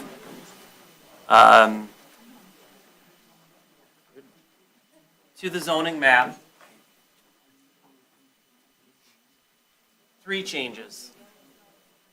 If you, it's hard to see on this map, it's tough to see the parcel lines. The written response that we received was from this parcel, which is, I think, over 10 acres in size. It has 1 home on the parcel. We did not catch that this was a single-family dwelling. And he also spoke in behalf of his neighbor, which this home is under construction, a new dwelling. This is also a very large property. My recommendation is that instead of changing this to the ROS, is that we would change it to the most restrictive residential zoning district that would be remaining. That's the R1A. That requires a 12,000 square foot minimum lot size. Again, these are well over 12,000 square feet. So it would provide the benefit to the owner. I had a email correspondence with that owner back and forth. He said, well, why not the R1D? My recommendation is not R1D because that would allow them to split off the parcel and, so would the R1A, but at least it would be in the most restrictive of the zoning district. So these 2 properties, so the addresses for those, just to clarify, are 31100 South River to the R1A. The adjacent property is 30830 South River to the R1A. And then the third one that we discussed tonight is Casa Grande Apartments. So I'm almost leaning towards looking to table this to make the amendments and then come back with it in And that, writing, especially since That's fine. we have some other properties, for example, the one on Jefferson that we still have to do Yeah. some looking into to find out Yeah. if we should be removing it or not. Just Now, to- I'm I'm not just taking a right to answering- make a motion. yeah, I'm just answering I'm the just saying, question. that's the way I'm leaning. No, Formally that's put it where I down. was going with it, is Okay. I think Yeah. we still have parcel numbers and other things that are Yes. pending. I Yeah. don't think that we're ready to make a full recommendation, so I would agree tabling until the next one. Yeah. But just to answer the question, the third one is Casa Grande, 26100. Okay. And then the one that we have to look into, which according to the current record that we have, this property is owned by the Metro Park. But we will coordinate with, or allow for that person who spoke to share where their property is, and we can confirm whether additional changes are needed on that one. I think also that would be helpful because we've had it come up that property's for sale before. Yes, and, right. I know that a portion of it was paid for by trust fund dollars. Okay. By the Metro Park to purchase it, so. Yeah, so we'll have to do our research on that. So with that, do we have any more discussion, or is anyone ready to make a motion? We're making a motion to table this matter to the next meeting, is that correct? What we've discussed? It's I up to think you you for made- whatever motion you'd To like to make. a subsequent meeting. To a subsequent, okay. I think what you can do is maybe in the motion clarify what you want to do with short-term rentals. Take it out of this package and treat it separately Okay. at future meetings versus then make the revisions discussed this evening to the remainder of the zoning amendments for further review at a subsequent planning commission meeting. So that would be Okay. January. Okay, I would make a motion that we table this item to a subsequent meeting. And I would also, in my motion, ask to remove the short-term rental issue.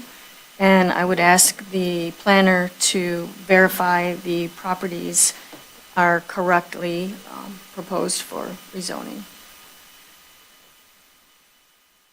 I have a motion by Member Devlin, supported by Member Tominello, to table the hearing on the proposed zoning ordinance amendments with time to look into the properties and also remove the short-term rentals from consideration in the amendments. On the discussion, it's not tabling the hearing, though, it's tabling the matter, right? The matter, correct. Because the hearing is done closed. Yeah, the public hearing is closed, yes. Any discussion on the motion? All those in favor? Aye.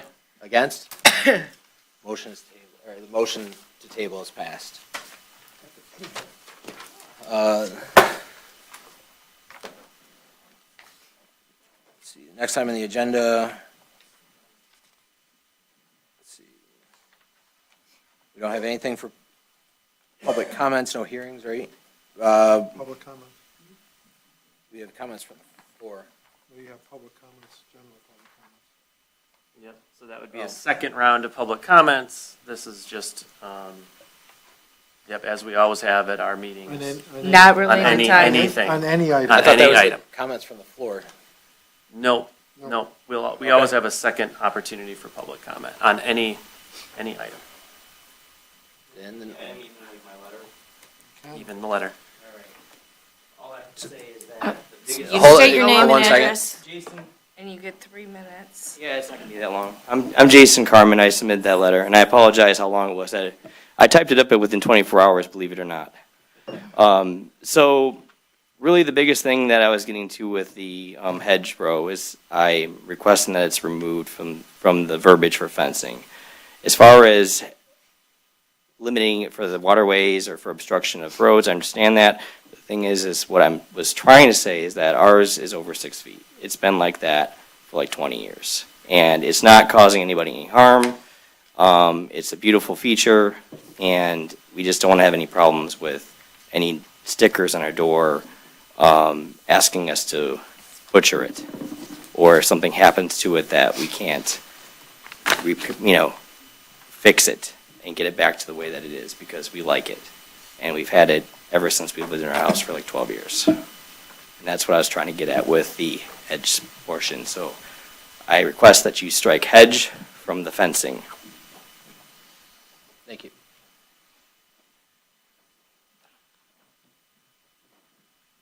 Well, my hedge has been there for over 100 years. Please state your name and address, please. Nancy Byers, 29210 Grandview Street.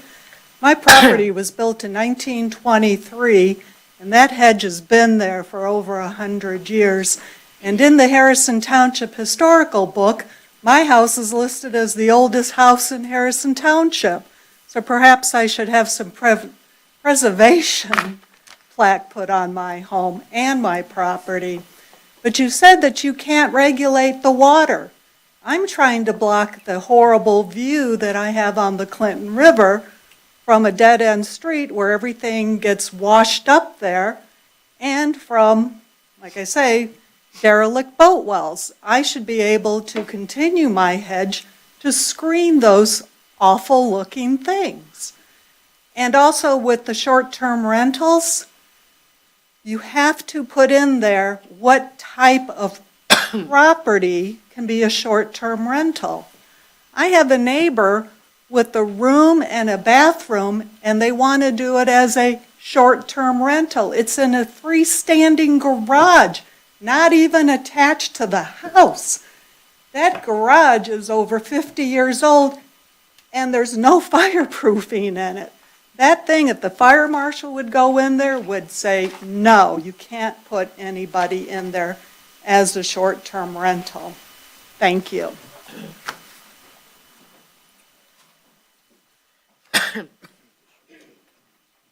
C. William Bardell, 50-year tradesman, 29-year resident. The reason why the short-term rental issue came was not because the ordinances were enforced.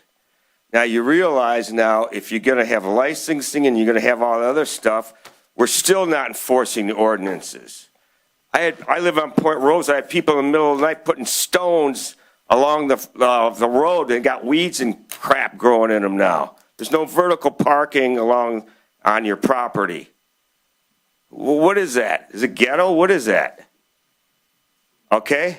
So should I slum my house? Let me have a short-term rental? Let me do it too? I'll move to West Bloomfield? I can do it. I got plenty of money. So, this a ghetto now? We all gonna rent our houses out? What's going on? That's why I moved here. There's a reason why the 50 people came in here before. I guess they were told it was going to be passed, so they didn't come in here. So you got all short-term rental people that came in here. Okay? They got their lobby together. But the people that came here and bitched, the 75 people that came here, they were told this is a slam dunk. We don't want it here. And they didn't come here and yell and scream. Okay? You talking about regulation? It's not getting regulated now. If there's a short-term, I shouldn't even know it's a short-term rental. I should say, wow, that house is really fixed up. Boy, the grass is perfect. Boy, there's no weeds. Boy, they really fixed that up. Boy, oh boy, those people are so nice. I shouldn't even know it's a short-term rental. If I think it's a short-term rental, then there's something going on. I shouldn't even know it's a short-term rental. Guy pulling down the grass, pulling the mailbox out, throwing it on the ground. Oh, it's management, it's management. Yeah, you got to check your management company. You running 100 houses, you got to check them. You check them. If you own it, you got to check your management company because they're not doing their job. Too many pans in a cookie jar. It's not owner operated. That's the problem. That's why it was a slam dunk. That's why those 75 people didn't come in here and yell. Because it was told it was going to pass. So now the short-term rental lobby came in with no regulation. There's no regulation. So now you got to hire more staff. You got to hire more inspectors. You got to hire all these people in our bedroom community. We don't want rentals. Short-term, we don't want any rentals. We don't like apartment. We don't like none of that crap. We like houses. You wonder why our schools are going broke? You think any kids are going to go to all those schools? All those live in those short-term rentals and go to our schools? No. It's ridiculous, man. You guys, I'm not going to say you dropped the ball, but you dropped the ball. Them 75 people didn't come in. I'm sorry you listened to the lobby. Your 3 minutes are up.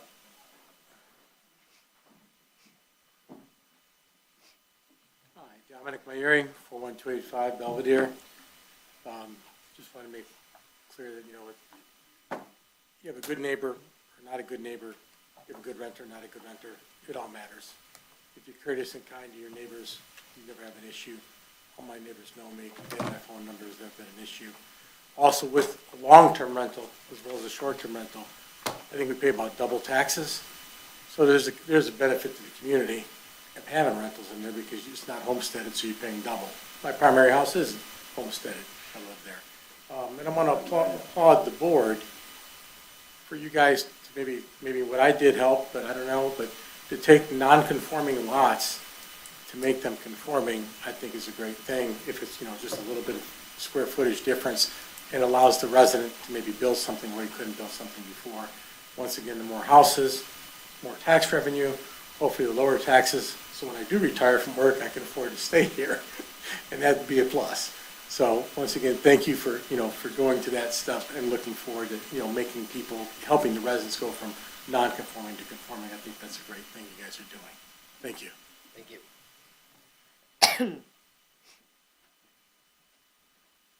Lauren Bittigary, 26221 Harbor Point Drive, North Harrison Township, Michigan. I have three comments actually, but my father was wondering when there would be a hearing regarding our property or when we could address it again. You can answer my question at the end because he's not going to be in town for January. And then my second comment was the woman next to me had addressed the fact that a lot of the people that were the Airbnb owners didn't confirm their addresses when they came up here. So maybe a lot of these Airbnb owners, and I really liked the comment that the lady that was sitting next to you said, but maybe they're all from out of state or, living in Macomb Township or living far away, and they're not. I know my dad lives a block away from the apartment building we own. We address everything, within a few minutes most of the time. And then my third comment was just, I'm really happy that we're tabling this and a lot of these issues because I know you guys have been working on this for a long time, and I know it's probably a lot of work and really stressful, but this was a lot for me digest in a day and a half, like to send all these emails, to understand everything that you guys are doing, to talk to my dad's sisters, and write an email and then be able to come up here and speak. And I know Harrison Township has a lot of like senior residents, and it doesn't seem like it's enough time for them to digest all these things and be able to ask the appropriate questions. So those are my comments. Thank you.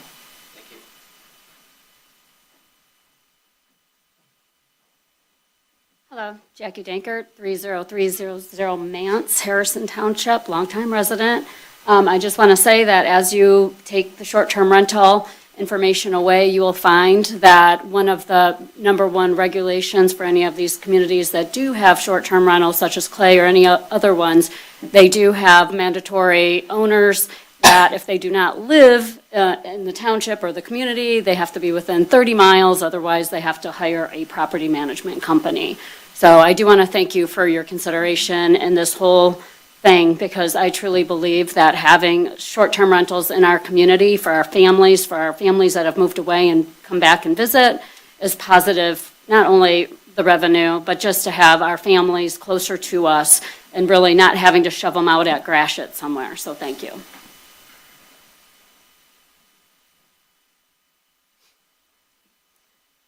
Seeing no other public comment, the next item on our agenda is old business, which I don't believe we have any. Any new business to be brought by any of the members? Any correspondence? Any additional correspondence? Thank you. Comments from the planner?